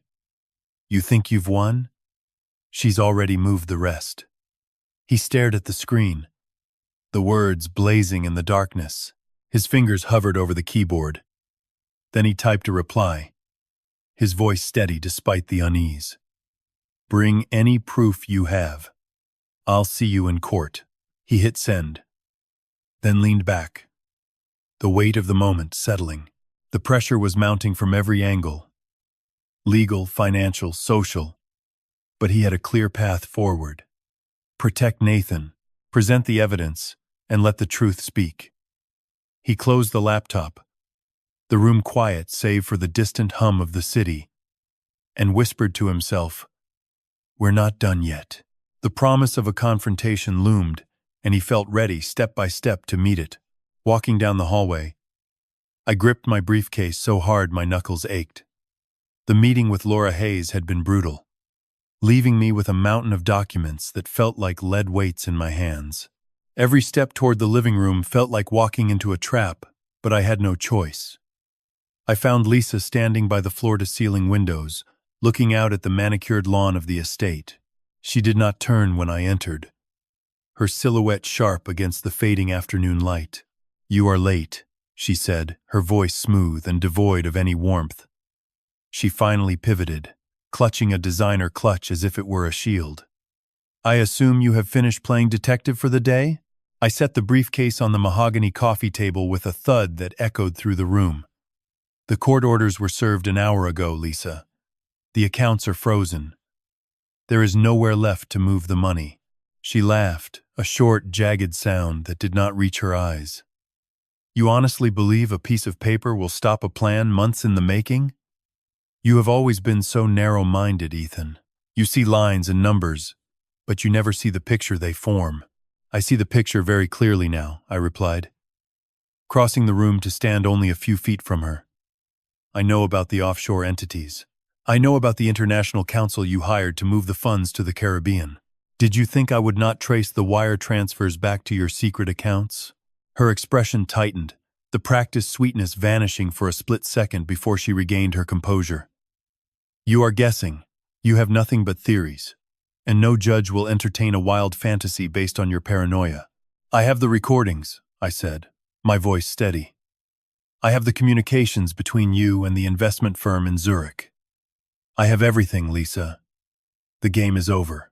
She stared at me, the silence stretching until the ticking of the grandfather clock in the corner became deafening. She stepped closer, her perfume cloying and sharp in the confined space. "You think you are so righteous, Ethan. But consider what happens when I tell everyone about your gambling debts, your erratic behavior, and how you have been liquidating our assets behind my back to fund your own escape. You would lie to our families?" I asked, feeling a cold calm settle over me.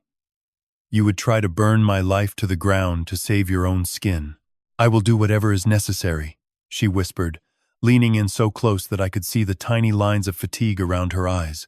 "And Nathan will see exactly who you are when I am finished. He knows who provides the stability in his life.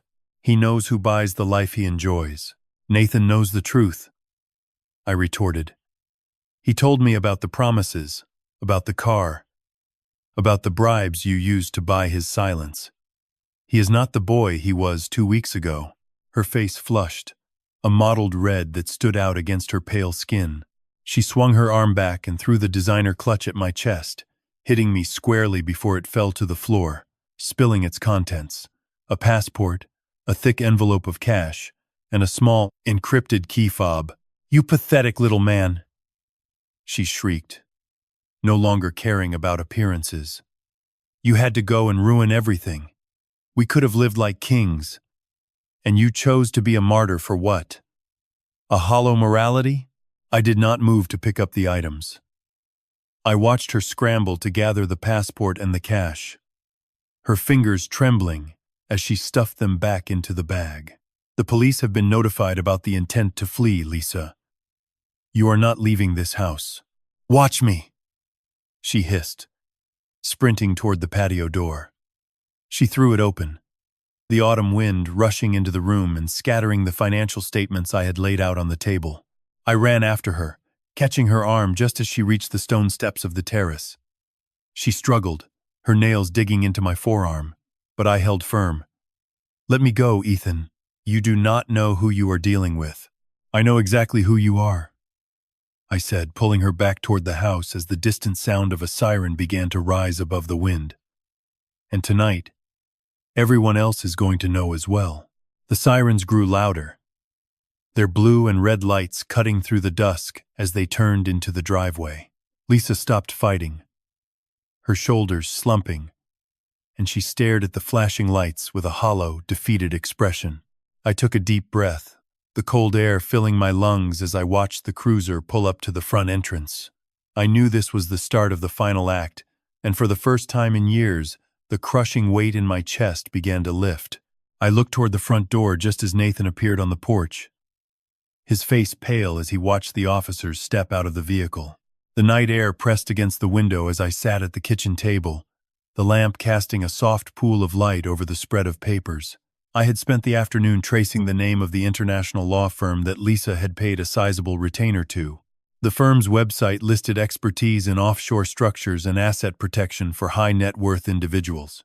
A chill through me as I read the client testimonials that spoke of moving wealth beyond borders with smooth discretion. I leaned back, the chair creaking under my weight, and let the implications settle. A soft knock came at the door. I glanced up to see Nathan standing there, his hands shoved deep into his pockets, his eyes flickering between the floor and my face. "Hey, Dad," he said, his voice low, the familiar hint of hesitation threading through each word. "Can we talk for a sec?" I nodded, gesturing to the chair opposite me. He sat, the cushion sighing under his weight. "You look deep in thought," he began, his tone tentative. "I noticed you've been looking at those papers a lot lately. Is everything okay?" I chose my words carefully, keeping my tone measured and calm. "I'm looking into some financial matters that have come to light. It's important I understand the full picture before we talk about anything else." He nodded slowly, his fingers tapping a quiet rhythm on his knee. "Mom's been acting weird," he said, his voice dropping even lower. "She keeps asking about that car she promised me. She says it's a reward if I keep quiet about stuff." I felt a tightness in my chest, but I kept my face neutral. "What exactly does she mean by stuff?" I asked, keeping my voice even. He glanced toward the hallway, as if making sure Lisa wasn't within earshot. "She says if I don't tell anyone about the money stuff, she'll buy me the car. She's been talking about it a lot lately." I let the words hang in the air for a moment before responding. "You're doing the right thing by telling me. We'll figure this out together." He let out a breath that sounded part relief, part anxiety. "Thanks, Dad. I was scared she'd get mad if I said anything." I reached out and gave his shoulder a gentle squeeze. "You're safe with me. Remember that." He managed a small smile before standing. "I'll go finish my homework. Let me know if you need anything." He left, and I turned my attention back to the spreadsheets. The numbers showed a pattern of transfers from our joint account to a private account in Lisa's name, then outward to a charity known as the Noah's Ark Foundation. The timing of those transfers lined up with the purchase of a large life insurance policy on my life. The beneficiary listed as that same charity. A cold certainty settled in my chest.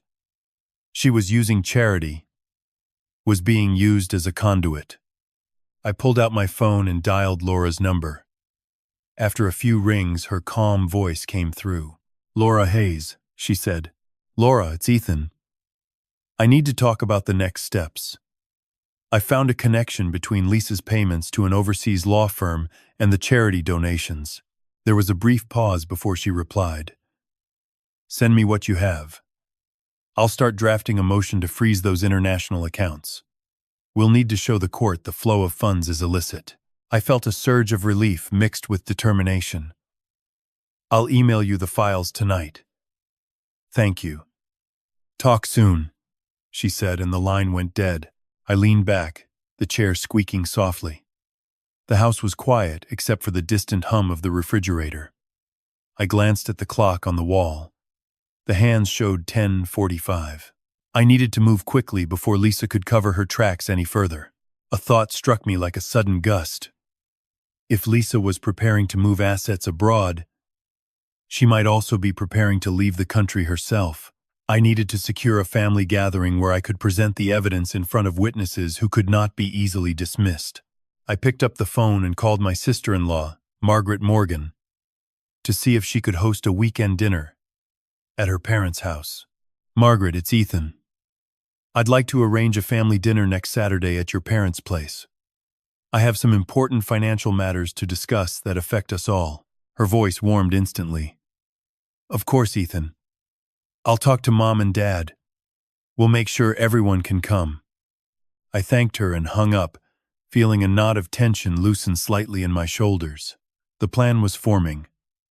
A neutral setting, family present. A chance to lay out the facts without giving Lisa a chance to whisper doubts into isolated ears.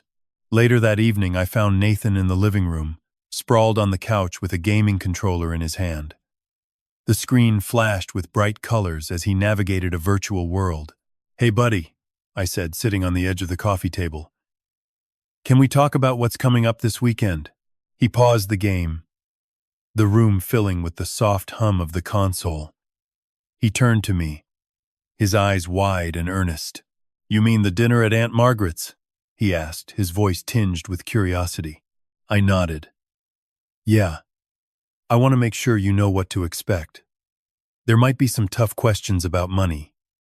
I need you to be honest if anyone asks you about the car or anything Mom promised you." He swallowed, his Adam's apple moving noticeably. "Mom said if I keep quiet about the money stuff, she'll get me the car. She said it's a reward for being good." I kept my tone steady, avoiding any hint of accusation. "You've done the right thing by telling me. Whatever happens this weekend, I'll make sure you're safe and heard." He looked down at his hands, then back at me. "Thanks, Dad. I was scared she'd be mad if I talked." I stood and placed a hand on his shoulder. "You're doing great. Let's get some rest. Tomorrow we'll go over what you might say." He nodded, turned back to his game, and the room filled with the soft clicks of buttons. Later, as I lay in bed, the house settled into a deep quiet. My mind raced through the documents, the transfers, the charity, the law firm, the impending meeting. It clicked. The overseas law firm could be helping Lisa move evidence, not just money, the kind that could tie her to crimes overseas. I needed to make sure our legal team could act fast enough to freeze any overseas assets before they vanished. Just then my phone buzzed on the nightstand. I picked it up, seeing an unknown number flashing across the screen.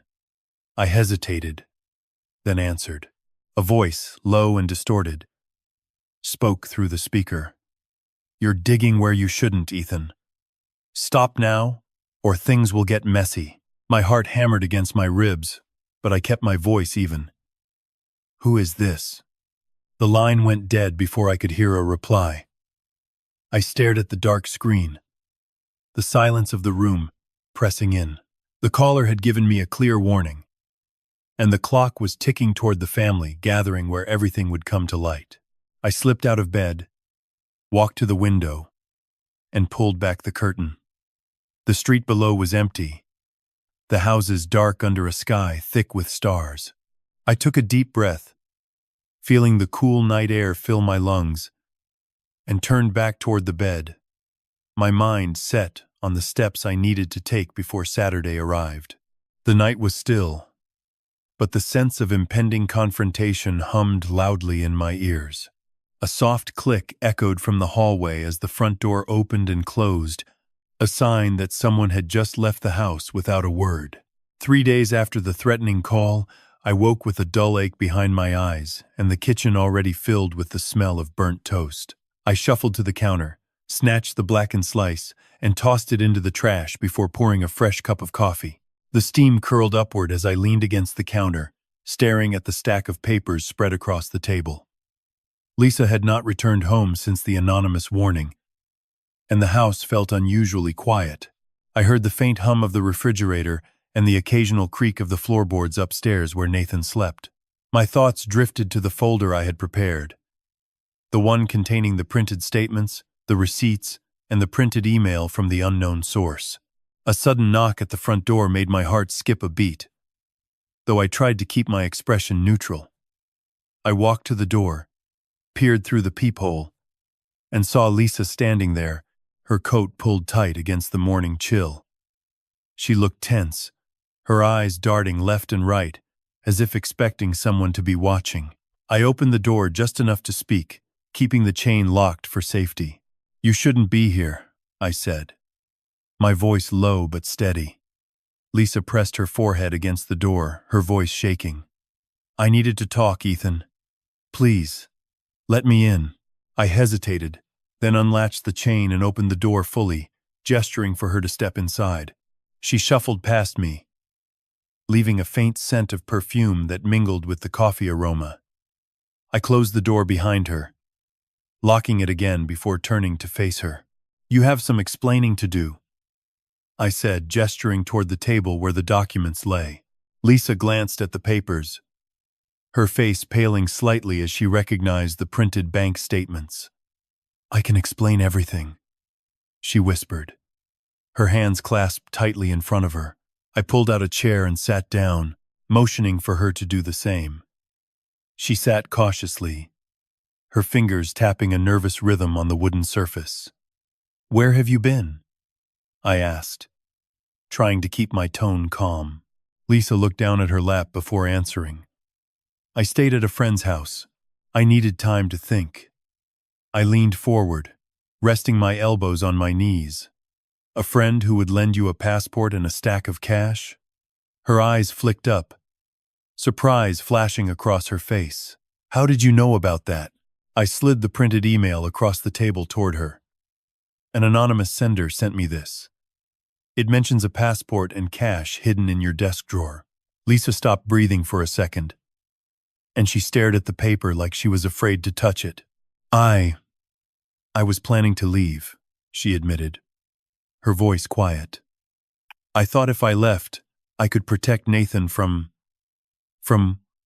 whatever you were planning." I felt a surge of anger mixed with disbelief, but I kept my voice even. "Protect him from what? From learning the truth about the money you took?" She swallowed hard, her cheeks flushing. "I never meant to hurt anyone. I wanted a safety net." I stared at her, noticing the way her fingers trembled. "A safety net built on lies and stolen funds." She shook her head, tears beginning to well in her eyes. "You don't understand the pressure I felt." I leaned back, letting the silence hang for a moment before speaking again.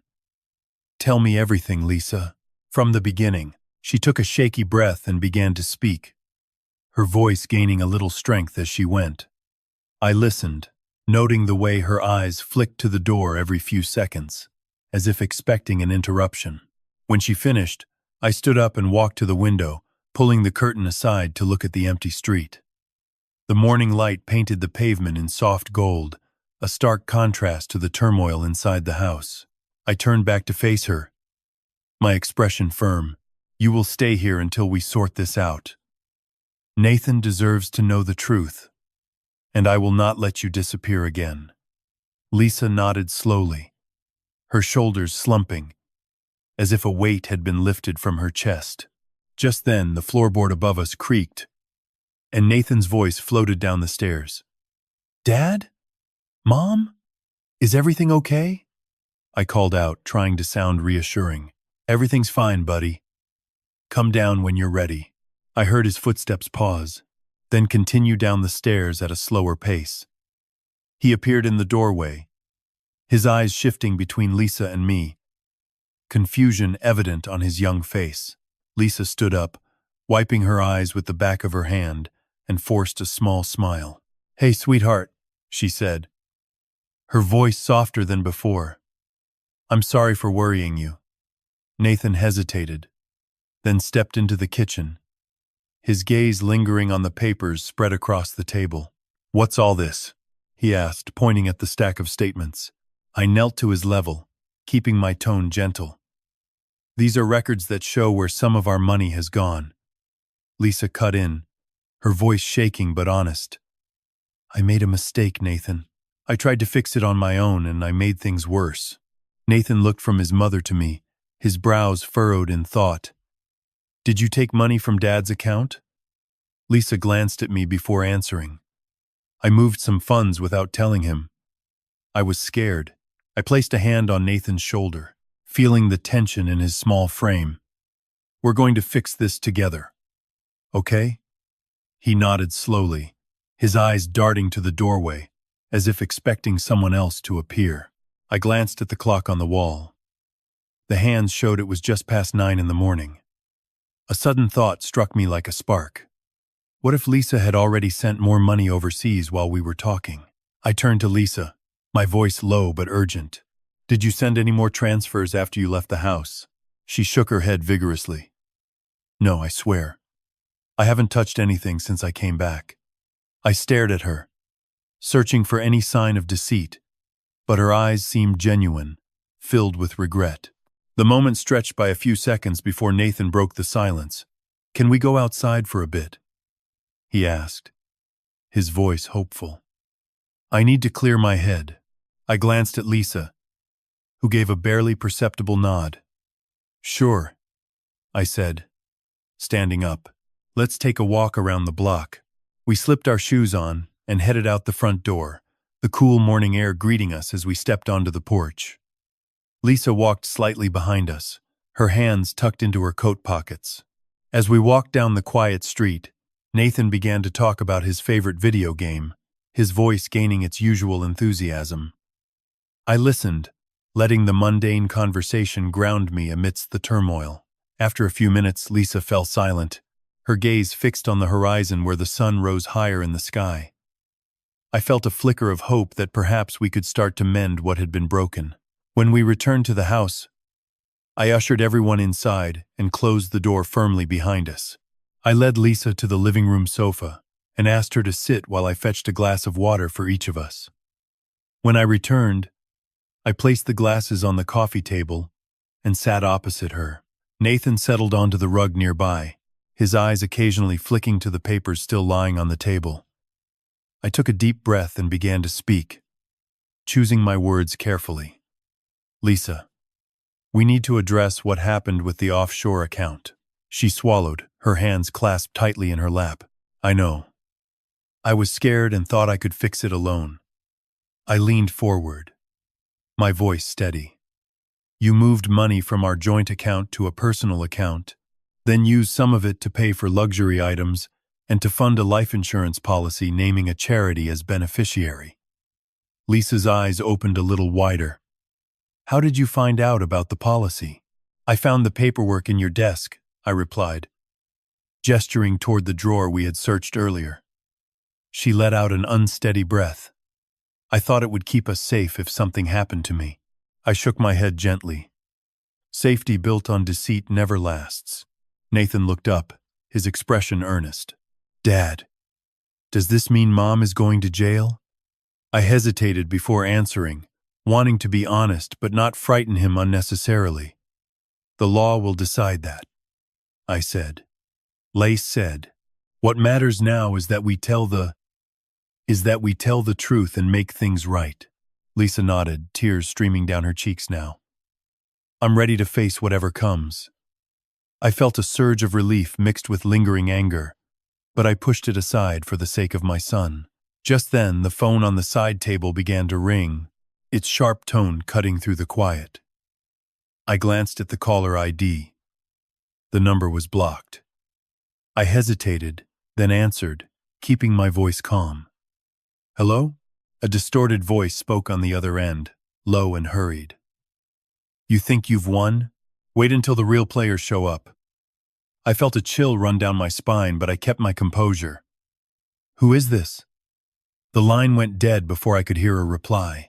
I stared at the silent phone, the words echoing in my mind. Lisa's hand tightened around her water glass, her knuckles turning white. Nathan looked up, his face pale with concern. I set the phone down gently and turned to face them both. Whatever comes next, we face it together, I said. My voice firm despite the unease settling in my chest. Lisa reached out and placed her hand over mine, her grip tentative but sincere. Nathan squeezed my shoulder, his small hand conveying a silent promise of support. We sat in companionable silence for a moment, the morning light filtering through the window and casting warm patterns on the floor. Outside, a bird sang a cheerful tune, seemingly unaware of the tension inside the house. I inhaled deeply, feeling the scent of coffee and faint perfume mingle in the air.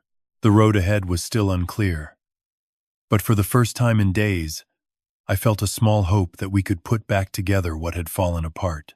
We need to get everything ready for the family gathering, I said, keeping my voice low so Nathan wouldn't hear from the hallway.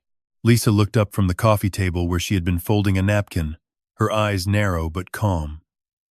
Which gathering? She asked, her voice smooth as always. The one at your parents' house next Saturday, I replied. We told them we wanted to discuss the future of the trust fund. Lisa set the napkin down and folded her hands in her lap. I thought we agreed to wait until after the holidays.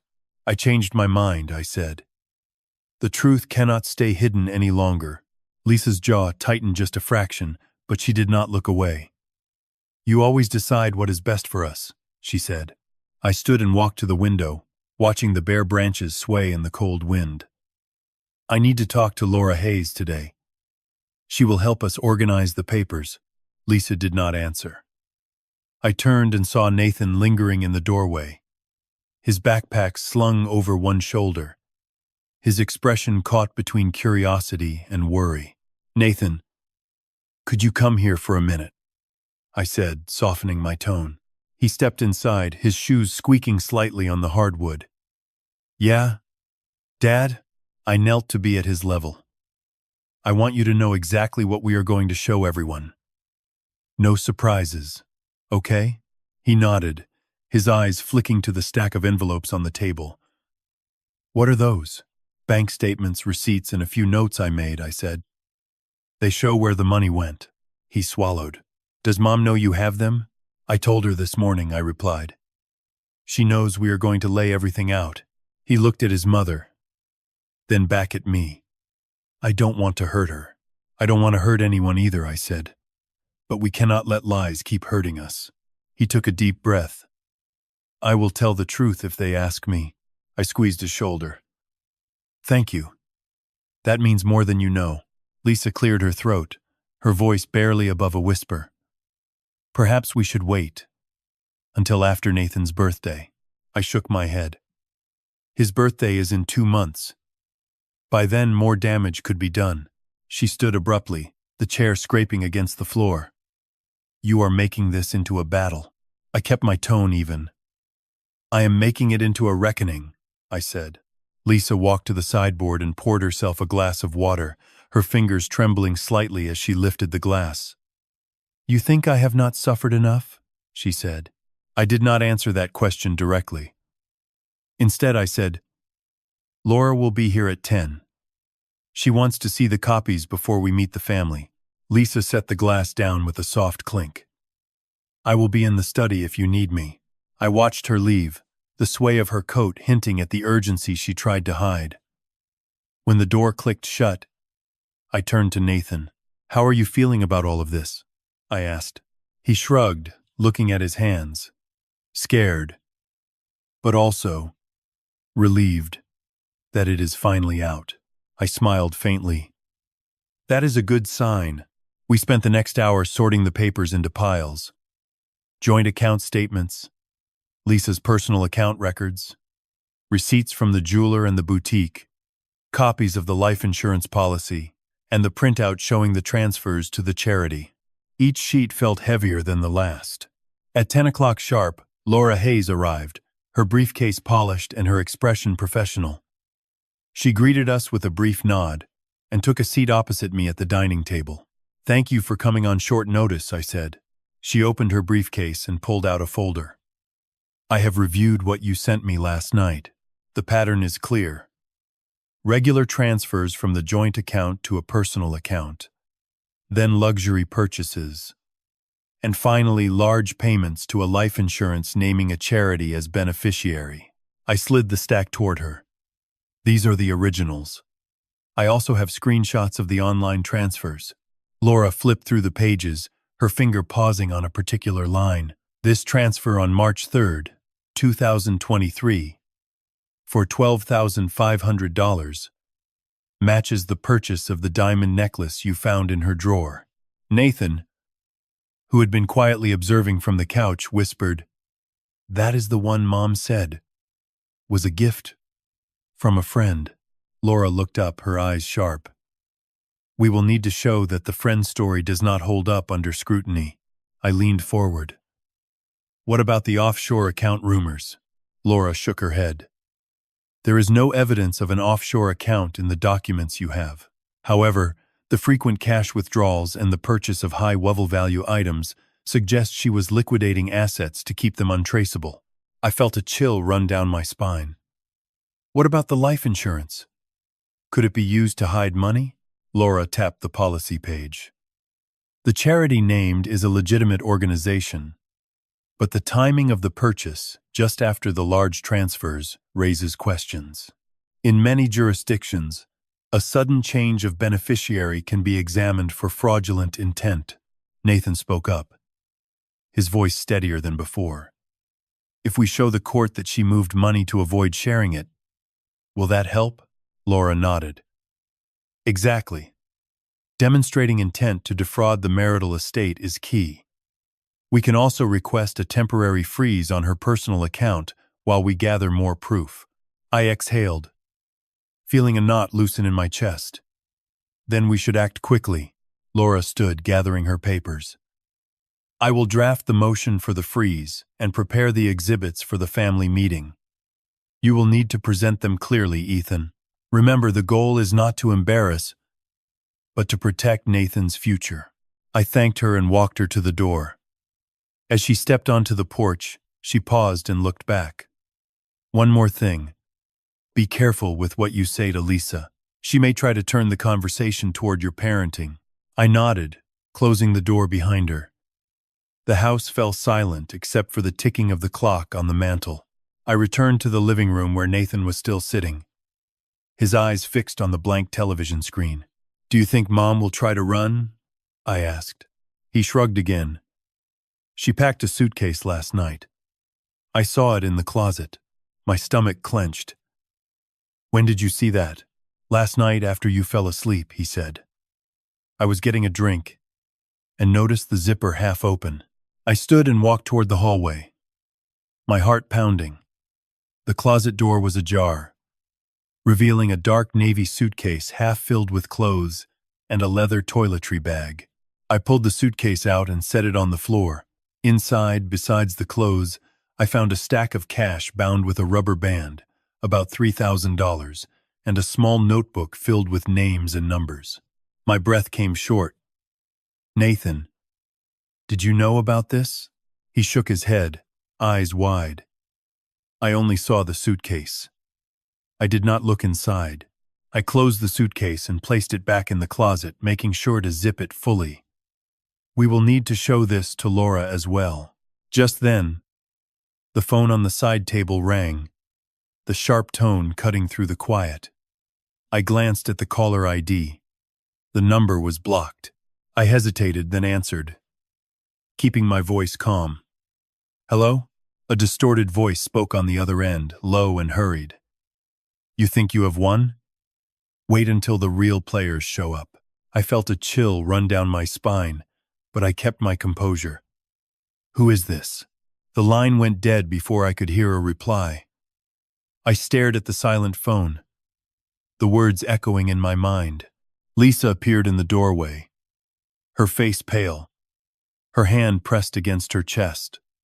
"Who was that?" she said, her voice shaking. I lowered the phone. "I do not know." She stepped closer, her eyes darting to the suitcase still visible in the closet opening. "You found it." I did not deny it. "I found it." And I heard the threat. She swallowed hard, her fingers twisting the edge of her sleeve. I was going to leave tonight. I thought if I left, the pressure would stop." I kept my voice steady, though anger simmered beneath. "Leaving will not erase what you have done. It will only add to the proof." She looked at Nathan, who had risen and stood protectively beside me. "I'm sorry for dragging you into this," she whispered. Nathan's voice was quiet but firm. "Mom, you need to tell the truth." Lisa's shoulders slumped, and she let out a sob that sounded more like a release than a plea. "I do not know how to fix this." I placed a hand on her arm, gentle but firm. "We will fix it together, one step at a time." She nodded, tears streaming down her cheeks now. The clock on the mantel ticked onward, each second a reminder that the confrontation was drawing near. As I folded the last sheet of evidence and placed it back in the folder, the front door burst open and Lisa's brother, Mark, stood there, breathing heavily, his face flushed from the cold wind outside. "Did you hear?" he said, his voice raw. "Mom just called me. She says she is going to the bank to close everything." My heart raced. "What?" Mark's eyes darted to the suitcase, then to the folder in my hands. "She is trying to move the last of the cash before we can stop her." I felt the familiar surge of adrenaline, but this time it was sharpened by purpose. "Nathan, stay with Mark. I will go after her." Mark nodded, gripping my arm briefly. "Be careful." I rushed out into the biting cold, the sound of my boots crunching on gravel filling the quiet street. Ahead, Lisa's car idled at the curb, the engine humming softly. She sat behind the wheel, her hands gripping the steering wheel, her eyes fixed on the road ahead. I stopped a few feet from the driver's side window and called out, her name barely audible over the wind. Lisa turned her head, her face a mixture of fear and determination. The window rolled down just enough for her to speak.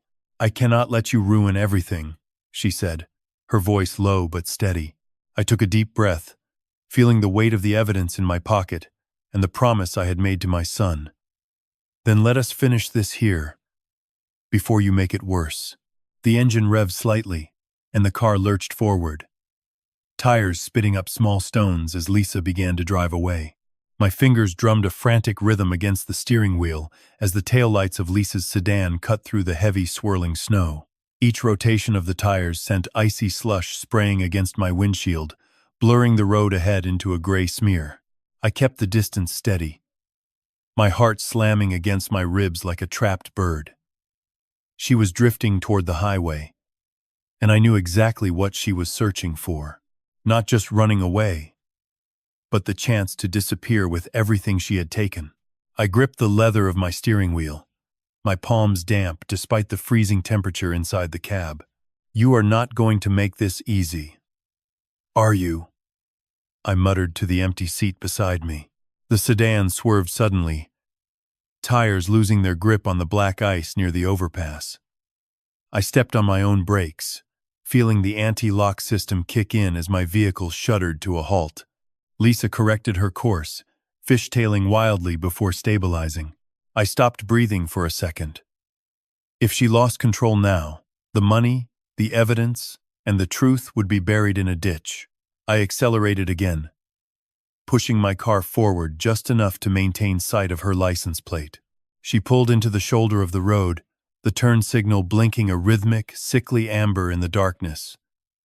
I slowed down, stopping my car 20 feet behind hers. My doors locked with a heavy thud as I reached into the glove box, checking for the small voice recorder I had tucked away. My hands were shaking, but my vision remained sharp. I stepped out into the biting wind, the cold air stinging my cheeks and numbing my ears within seconds. "Lisa," I called out, my voice swallowed by the howling wind. She opened her door, stepping out into the snow with no coat. Her hair was messy, plastered against her forehead by the wet flakes, and her expression was devoid of the polish she usually wore like armor. She stared at me, her eyes red-rimmed, her posture fragile. "Why are you still following me, Ethan?" she shouted, the words tearing out of her throat. "Because this is not how it ends," I replied, closing the distance between us until I was within 10 feet. She threw her hands up, her movements frantic and disjointed. "It ended the moment you decided to play detective. You think you are protecting our family, but you are just destroying the only safety net we had left." "Safety net? You mean the offshore accounts you opened behind my back?" I took another step, my voice cutting through the gale. "The insurance policy you used to launder money through a shell charity?" Lisa's face twisted, her mouth opening to retort before she clamped it shut. She looked back at her car, then at the dark, desolate highway stretching before us. "You don't understand the pressures, the expectations. My parents, your colleagues, the neighbors, they all looked at us and saw perfection. I had to pay for that perfection, Ethan. I had to buy it." "You did not buy anything," I said, my voice hardening. "You stole it. You stole our future. And you used Nathan as a pawn to buy his silence." A sob broke from her, thin and desperate. "I was going to replace it. I had a deal with the international firm, a way to double the principal by the new year. I was going to put it all back before you ever noticed." "And that is the lie you have lived by for years," I countered, reaching into my jacket to pull out the printed folder. "The numbers do not lie, Lisa. I have the wire records. I have the transcripts of your calls with the consultants. There was no deal. There was only an exit strategy." She looked at the folder, then at me, her bravado finally crumbling into a puddle of genuine terror. "If you take this to the family, they will never look at me the same way again. They will never speak to me." "That," I said, the cold settling deep into my bones, "is a consequence of your own actions. Please," she whispered, taking a stumbling step toward me, her boots slipping on the slick pavement. "Just give me a head start. Let me get to the border. Once I am there, I will sign over the remaining assets. You can have the house, the savings, everything." "I am not a gambler, Lisa," I said, feeling the weight of every lost year in that admission. "And I am certainly not a business partner."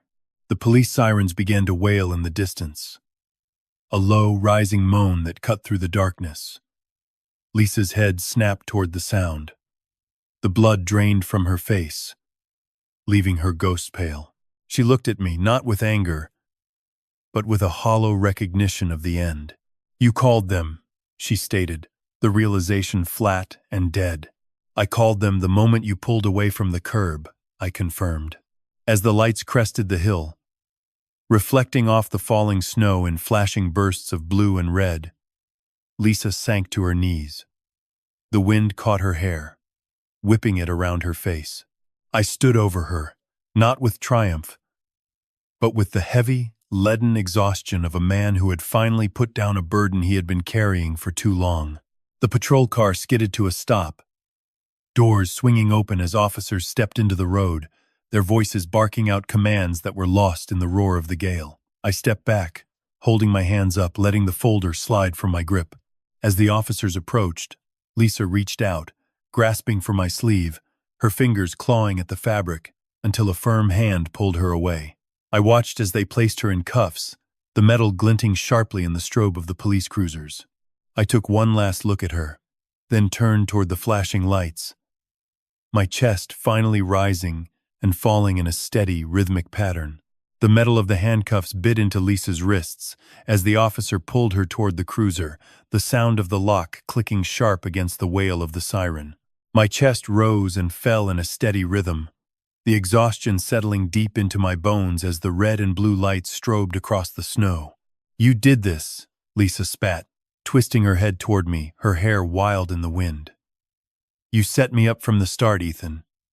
You always resented that I knew how to live. I set you up?" I stepped forward, the folder still loose at my feet. "The wire records set you up. The calls to your consultants set you up. I just read the numbers." Mrs. Morgan pushed through the front door of the house behind us, her coat half on, her eyes wide at the scene on the shoulder. "Lisa? What in the world is happening out here? The neighbors will see." "Mother, help me!" Lisa cried, her voice breaking. "He called the police on me. Over a misunderstanding with our accounts." The older woman's gaze moved from her daughter to the folder, then to the officer's grip. "Lisa, dear, what accounts? You told me everything was fine at dinner last week." "Everything was fine until he became obsessed," Lisa said, jerking her chin at me. "He's been checking my phone, my statements, my every move. He's the one who's unstable." I bent and picked up the folder, flipping it open to the page marked with the offshore transfers. "Mr. Morgan, you said she mentioned wanting to do something meaningful with your assets. Here it is. She moved $60,000 of our joint money into a shell charity in the Caymans, then bought a life policy naming that charity as beneficiary." Nathan appeared at the doorway, his arms wrapped around himself against the cold. "Mom, you told me the car was from money Dad set aside. You said if I kept quiet, it'd be mine by spring."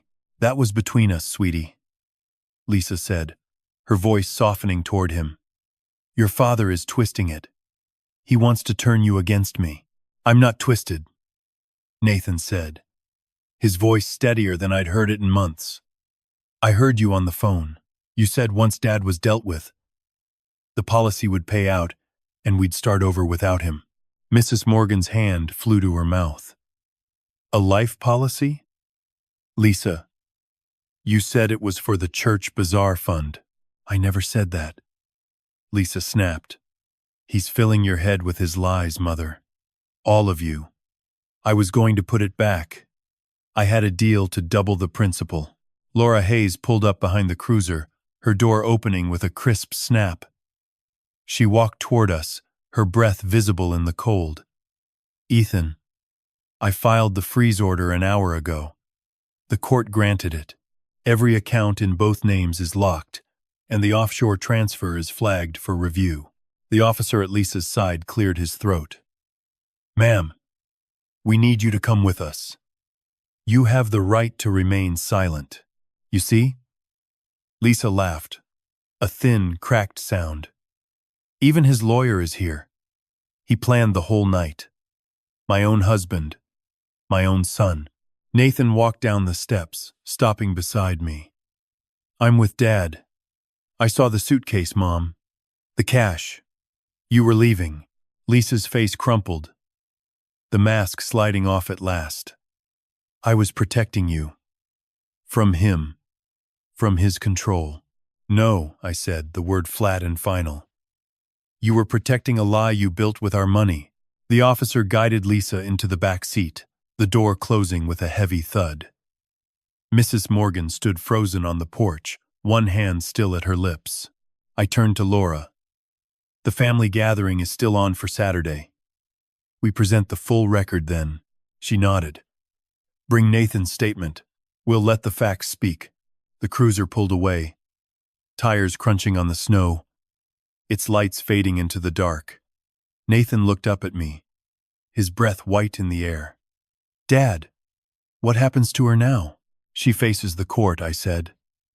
"And we face the truth." She leaned through the open cruiser window as the officer reached for the door handle, her voice cutting through the cold air with that particular sweetness she reserved for moments when she wanted everyone listening. You think this changes anything? My international lawyer has been preparing since before you found your little USB stick. Every asset is protected, she declared. Every transfer is structured. You are about to learn what real money looks like, Ethan. The cruiser rolled forward. Its tires crunched over the packed snow, and its red lights painted the trunks of the bare oak trees in slow pulses that faded toward the main road. I stood on the shoulder with the folder pressed against my chest, the paper edges biting into my palm through my coat. Margaret Morgan stood on the porch of her house, one hand still pressed to her mouth, as if she could push the last 5 minutes back into some other timeline. Nathan stood beside me, his shoulders hunched inside his hoodie, his breath coming in visible puffs that matched my own. "Come inside," Margaret said, her voice hollow. "All of you, before anyone else drives past and sees." We followed her through the front door, the foyer warm and smelling of the pot roast she'd had going since morning. The dining table was still set for the dinner that never happened. Crystal glasses, linen napkins folded into triangles, the centerpiece of white mums she'd driven 3 hours to pick out from a grower she'd known for 20 years. Margaret closed the door behind us and leaned against it. Her eyes found mine. "Start from the beginning." "The beginning was November," I said, pulling out a chair and sitting before the place setting marked with Lisa's name. She threw Thanksgiving dinner into the dog's bowl. That wasn't a mistake. It was the first public act of what she'd been planning privately for years. Laura Hayes unbuttoned her coat and set her leather briefcase on the floor beside her chair. She opened it, withdrew the printed binders, and slid one across the table toward Margaret. "I'm Laura Hayes, Mr. Carter's attorney. I've reviewed every document he's compiled. What you're about to see is not a misunderstanding. It is a pattern of financial misconduct that extends back approximately 5 years." Margaret sat down across from Laura, her hands folded on the tablecloth. She looked at the binder but did not open it. "Lisa said everything was fine. She called me last Tuesday and told me you were being difficult about holiday plans." "The plans were a cover," I said. I pulled the sheaf of bank statements from my folder and arranged them by date, the oldest on the bottom. She opened a private account in her name only, transferred $60,000 from our joint account into it over 47 separate transactions, each one small enough to avoid triggering a bank flag, each one deliberate. Margaret's jaw tightened. "That is my daughter's money, too." "It was our money," I said. "Joint. The account we held since we married in 2005. She moved it without my knowledge, without consent, over a period of 5 years." I turned a page. Here are the luxury purchases made from that account. Jewelry. A week in the Caymans last March. Electronics. Clothing. Dining. At places I had to look up online because I'd never heard of them. She was building a separate life on our shared income. Nathan pulled out the chair next to me and sat down, his hands in his lap. "Grandma," he said, quiet. "Mom bought a life insurance policy last year, $500,000. She told me the beneficiary was our church." Margaret blinked. "Our church? St. Andrew's?" "A shell charity registered in the Cayman Islands," I said. "Same address as the private account where she's been hiding the money. She bought the policy, using funds she'd already stolen, naming the shell charity as the sole beneficiary. The charity was her plan. Transfer the money as a charitable contribution, get the policy payout, and walk away with everything clean." Margaret's hands started to tremble. She pressed them flat against the tablecloth. "Lisa said she was just being careful. After the market trouble a few years back, she told me she was saving for Nathan's college." "She was saving for her own exit," I said. Laura tapped a line on one of the pages with her pen. "There's more. I've just received word from the IRS Criminal Investigation Division. They've opened a preliminary inquiry based on the charitable deduction filings linked to the Cayman entity. Mr. Carter filed a whistleblower report through my office this morning." Margaret looked up sharply. "The IRS?" 3 years of charitable deductions, Laura said, her voice steady as always. Deducted from their joint tax returns. Channeled to an offshore entity that does not qualify for tax-exempt status under United States law. This is now potentially a federal tax fraud case, not merely a civil divorce matter. Nathan looked at me, his eyes wide. Dad, does this mean Mom could go to prison? The district attorney will decide that, I said. My job right now is to make sure she doesn't get away with the money before any of that gets decided. Laura picked up her phone from the inside pocket of her coat and looked at the screen. The room went quiet, except for the hum of the heating system and the ticking of the cuckoo clock on the wall. She stood up. This changes our timeline, she said to me, then turned to Margaret. Ma'am, I need to speak with Ethan outside. Immediately. Margaret nodded, her face pale. She reached across the table and placed her hand briefly on Nathan's shoulder. Stay inside, sweetheart. Keep warm. Nathan didn't move. He looked at me, then at Laura, then back at me. I want to hear this. Laura held the door open. The cold air came in with her, carrying the smell of snow and diesel from the idling car outside. Ethan, you cannot possibly believe this nonsense is going to stand in a courtroom, Margaret said, her voice tight as she rose from the chair and faced Laura in the doorway. Laura paused, one hand still on the frame, the cold air wrapping around her coat. Ma'am, the documents speak for themselves. We'll continue this outside. She stepped into the hall and I followed, the door swinging shut behind us. The snow had stopped, but the wind carried a knife edge across the porch. Laura's phone screen lit her face blue. That was the investigator. The Cayman entity was dissolved 2 weeks ago. Lisa filed a voluntary closure the day after Nathan told her he'd spoken with you. I felt the breath leave my chest. She knew. She knew we were closing in. So she killed the charity and moved the remaining funds to a personal account in another jurisdiction, Laura said. The whistleblower filing triggered a freeze on the Cayman side. But the dissolution means the trail just got colder. We need Nathan's testimony on record before she lawyered up again. Margaret appeared in the doorway, her shawl pulled tight. My daughter dissolved a charity to hide stolen money from her own son. She dissolved it to stay ahead of the freeze, I said. The $500,000 policy was the payoff. Once the charity closed, the beneficiary designation is invalid, which means the money reverts to her estate. She'd have collected clean. Nathan pushed the door open behind his grandmother. Dad, I heard that. Mom said the policy would pay out after you were dealt with. She said it on the phone, right before you arrested her. Margaret's hand flew to her mouth. Lisa used those exact words. Dealt with.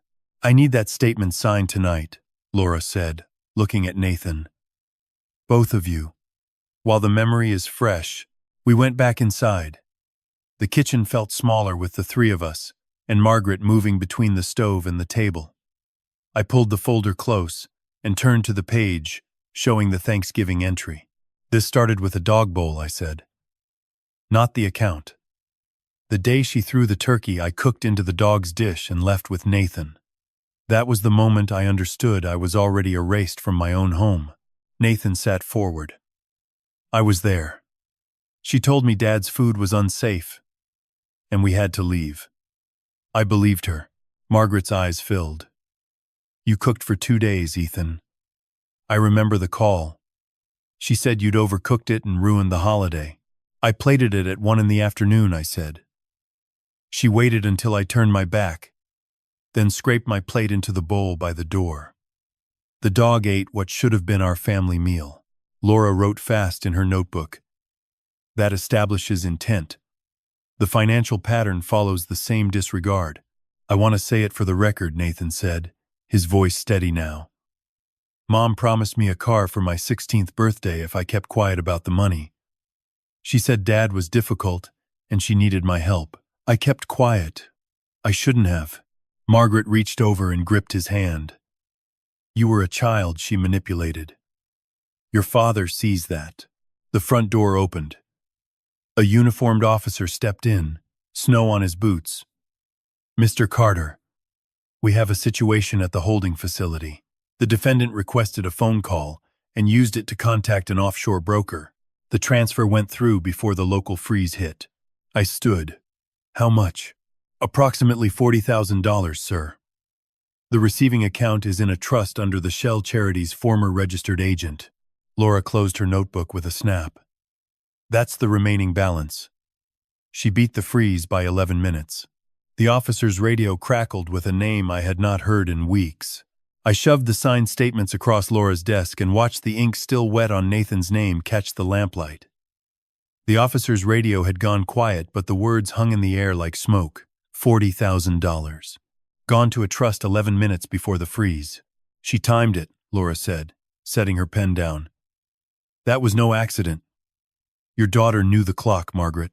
Margaret Morgan lowered herself into the chair by the window, the shawl trembling at her shoulders. Lisa planned this, the way she planned everything. The charity, the policy, the silence she bought from my grandson. Nathan stood near the stove, arms crossed, jaw set the way I had seen it in court photos of myself at his age. I told you what she said on the phone, Miss Hayes. She said after Dad was dealt with, the policy paid out. I heard it. Laura nodded, writing the line into her notebook a second time. That statement stands. The IRS whistleblower filing is in. The Cayman closure works against her now because the beneficiary fails. The money reverts to the estate. And the estate is married property, until a judge says otherwise. I felt the knot in my chest loosened by a thread. So the $500,000 comes back into the marital pool, subject to fraud recovery and the dissolution, Laura said. But yes, she beat the freeze on the $40,000. The rest is exposed. The officer cleared his throat from the doorway. Mr. Carter, the holding facility, confirms the defendant has requested counsel. Her criminal defense lawyer is en route. We'll process the transfer attempt as obstruction. Margaret's hand flew to her mouth again. My own daughter.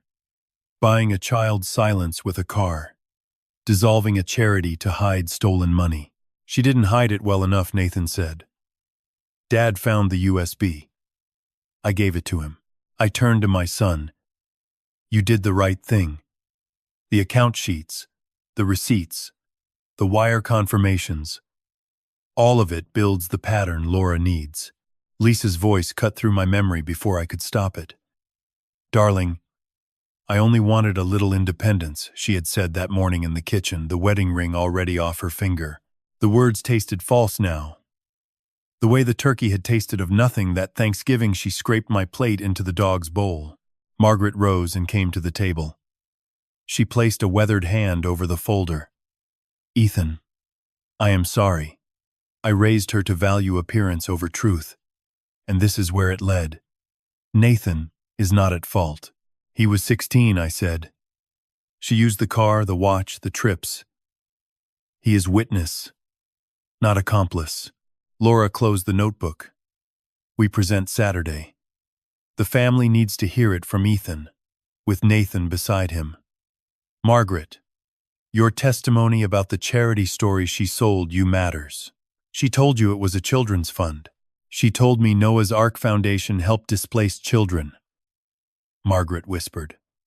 I wrote her a check from my own account 2 years ago. It's for the building. Nathan's eyes widened.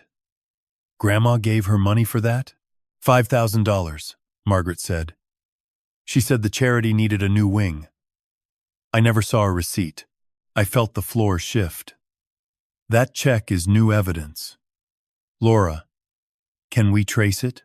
Laura's pen moved fast. If the charity was dissolved and the wing never built, that $5,000 is conversion. We add it to the pattern. Margaret, do you have the canceled check? I have the statement, she said. I'll bring it Saturday. The officer stepped fully in. Mr. Carter, one more thing. The defendant asked the broker to confirm receipt. The broker's system auto-sent a receipt to the defendant's email. Our cyber unit pulled it. The receiving trust is under the former agent's name, but the beneficiary clause lists Lisa Morgan as sole principal. I stood so fast the chair scraped tile. She named herself. After dissolving the charity, she redirected the trust to her own name. 40,000. Confirmed received, the officer said. 11 minutes before the freeze hit the local accounts. Laura met my eyes. That's the last of the liquid siphon. The rest is tied in the policy and the marital estate. She got her running money. Nathan came to my side. Dad, what happens to her now? She faces the transfer charge, I said. The IRS whistleblower means federal inquiry. The divorce freezes the rest. She doesn't leave the country this time. Margaret gathered her shawl. I will stand with you both Saturday. My daughter made her choices. I will not hide them. The officer's radio crackled with a name I had not heard in weeks. Mr. Carter, the broker's local affiliate, just walked into the station. He says he has a second receipt, dated earlier today, for a transfer Lisa Morgan, authorized before the arrest. Different account. Larger. I met Laura's gaze. How much larger? Sir, he's stating $200,000 to a trust in another jurisdiction, processed through the same agent an hour before she was cuffed. Laura's pen snapped in her hand. She moved $200,000 more and we never saw the account. The scent of rosemary and butter drifted up from the roasting pan as Nathan slid the rack into the oven, the warm air brushing my forearms where I stood beside him at the counter. 1 year had passed since the Thanksgiving Lisa scraped my plate into the dog's bowl, and this kitchen felt like a different country. Dad, you sure the bird's not too big? Nathan asked, nudging the oven door shut with his hip. We're only 2 people. I wiped my hands on the towel. Your grandmother Margaret is coming for an hour, and the leftovers mean sandwiches for 3 days, which you claimed as your favorite last year. True. He grinned. That crooked one, Lisa used to call defiant. So what's the count on the fund now? 17 families helped since spring. I said it plain. No flourish. The account Laura set up with the recovered 40,000 and the frozen marital share had grown past what the court let Lisa touch. Margaret sent the first 5,000 back through, the check she'd written to the fake charity wing. We used it for the Reynolds widow's back taxes. Nathan leaned against the cabinet. Grandma's weird about that. She says it's her penance. She's not wrong that she funded a lie. The words landed quiet. Margaret had stopped returning Lisa's letters from county, and the last time we visited, Lisa asked Nathan for the watch she'd promised him, like a child asking for a toy back. Nathan handed her nothing. The timer clicked. I turned it off before it buzzed. A knock came at the side door. 3 soft raps. Margaret stepped in with a covered dish, her shawl damp from the November drizzle. Ethan, the gravy smells like your father's recipe. Nathan, you grew 3 inches. 2.5, Nathan said. But thanks. Margaret set the dish down and took my hand, the same weathered grip she'd laid on the evidence folder the night Lisa was cuffed. I spoke with Laura yesterday. The federal inquiry closed the Cayman Trust. Lisa pled to conversion on my 5,000 and the 60,000 siphon. She gets 20 months, maybe less for the whistleblower cooperation. I know. I'd read the filing. The 200,000 she moved an hour before arrest. The second receipt the broker brought in, that trust in the other jurisdiction, Laura recovered most of it through the agent's records. Some stays tied in the policy lapse. Margaret's eyes welled, but she didn't wipe away the tears. She named herself as principal on a charity she dissolved. My own daughter. Them, as Nathan brought her a glass of water. Grandma. She tried to buy my silence with a car. Dad says that's not on you. I raised her to prize the front porch over the foundation, Margaret whispered. This is the foundation showing through. The oven ticked as it cooled. I pulled the turkey out, the skin crackling, and set it on the board. Nathan carved the first slice without being told. The knife sounded clean against the plate. Miss Hayes called this morning, I said. The IRS Whistleblower Award comes through next quarter. We redirect it to the fund. Same as planned. Margaret sat at the table, watching her grandson cut meat. He's steady now. Last year, he shook when she left the room.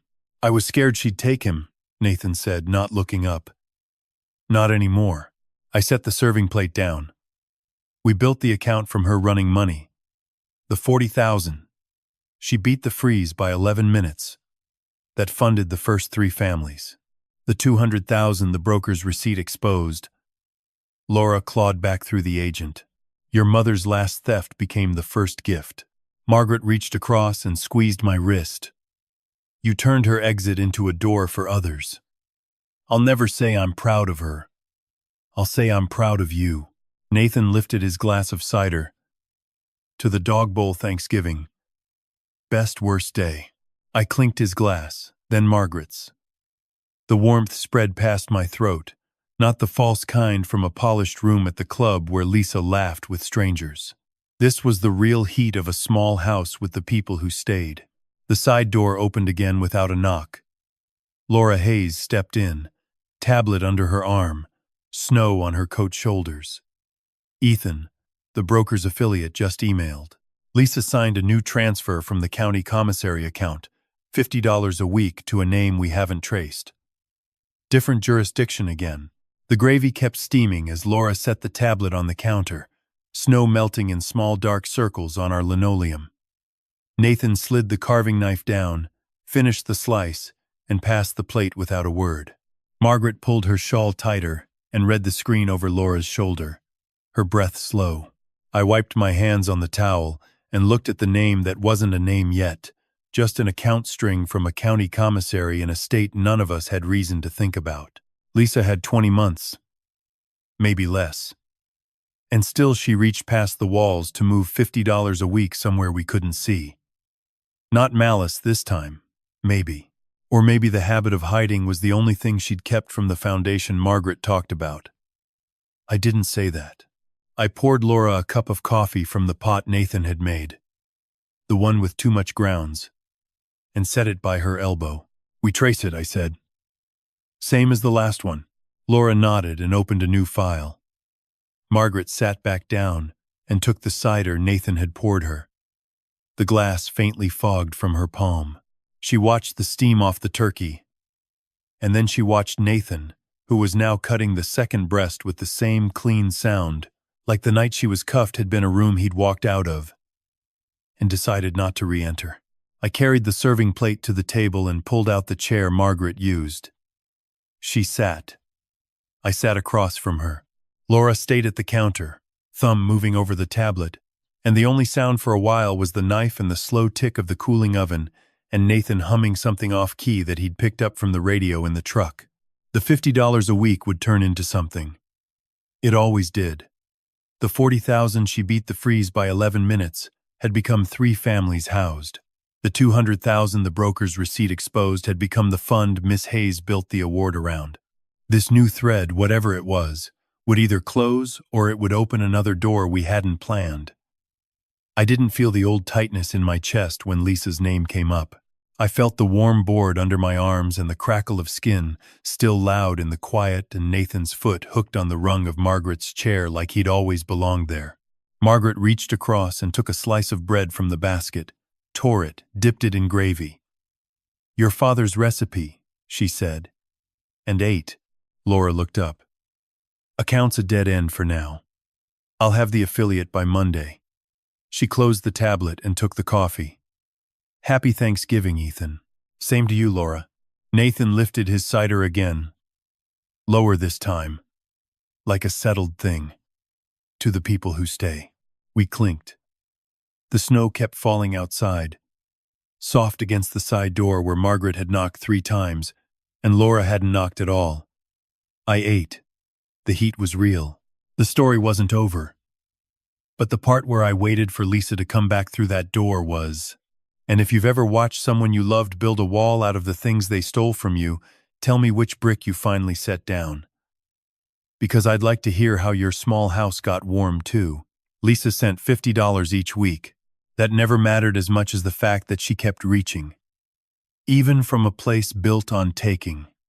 For years, one might measure love by what someone owed them, by the tally of wounds carried like receipts. But here is what the long, quiet hours of waiting teach. Forgiveness is not an erasure. It is a decision to stop letting the thief hold the deed to your house. You can love someone who broke in. You can even leave a light on for them. But the walls that keep the cold out belong to the people who stayed, who stood at the door when the snow piled high and chose, again and again, to open it. Margaret knew this sitting at the table with bread in her hand. Nathan knew this with the knife in his, the radio humming in his truck. And by the time the gravy cooled and the oven stopped ticking, so did Ethan. The part where he waited for Lisa to walk back through that door was over. What remained were the people who had never left. So ask yourself this. When the person you trusted most turned the things you gave them into bricks, which one did you finally put down? And what did you build with the space that remained? Your answer is the proof that the story, whatever the losses, is still being written. They would tell you that you were different. Sang one. Them, one might assume such a person was different. The cold settled in, and the town, quiet and still, waited for morning.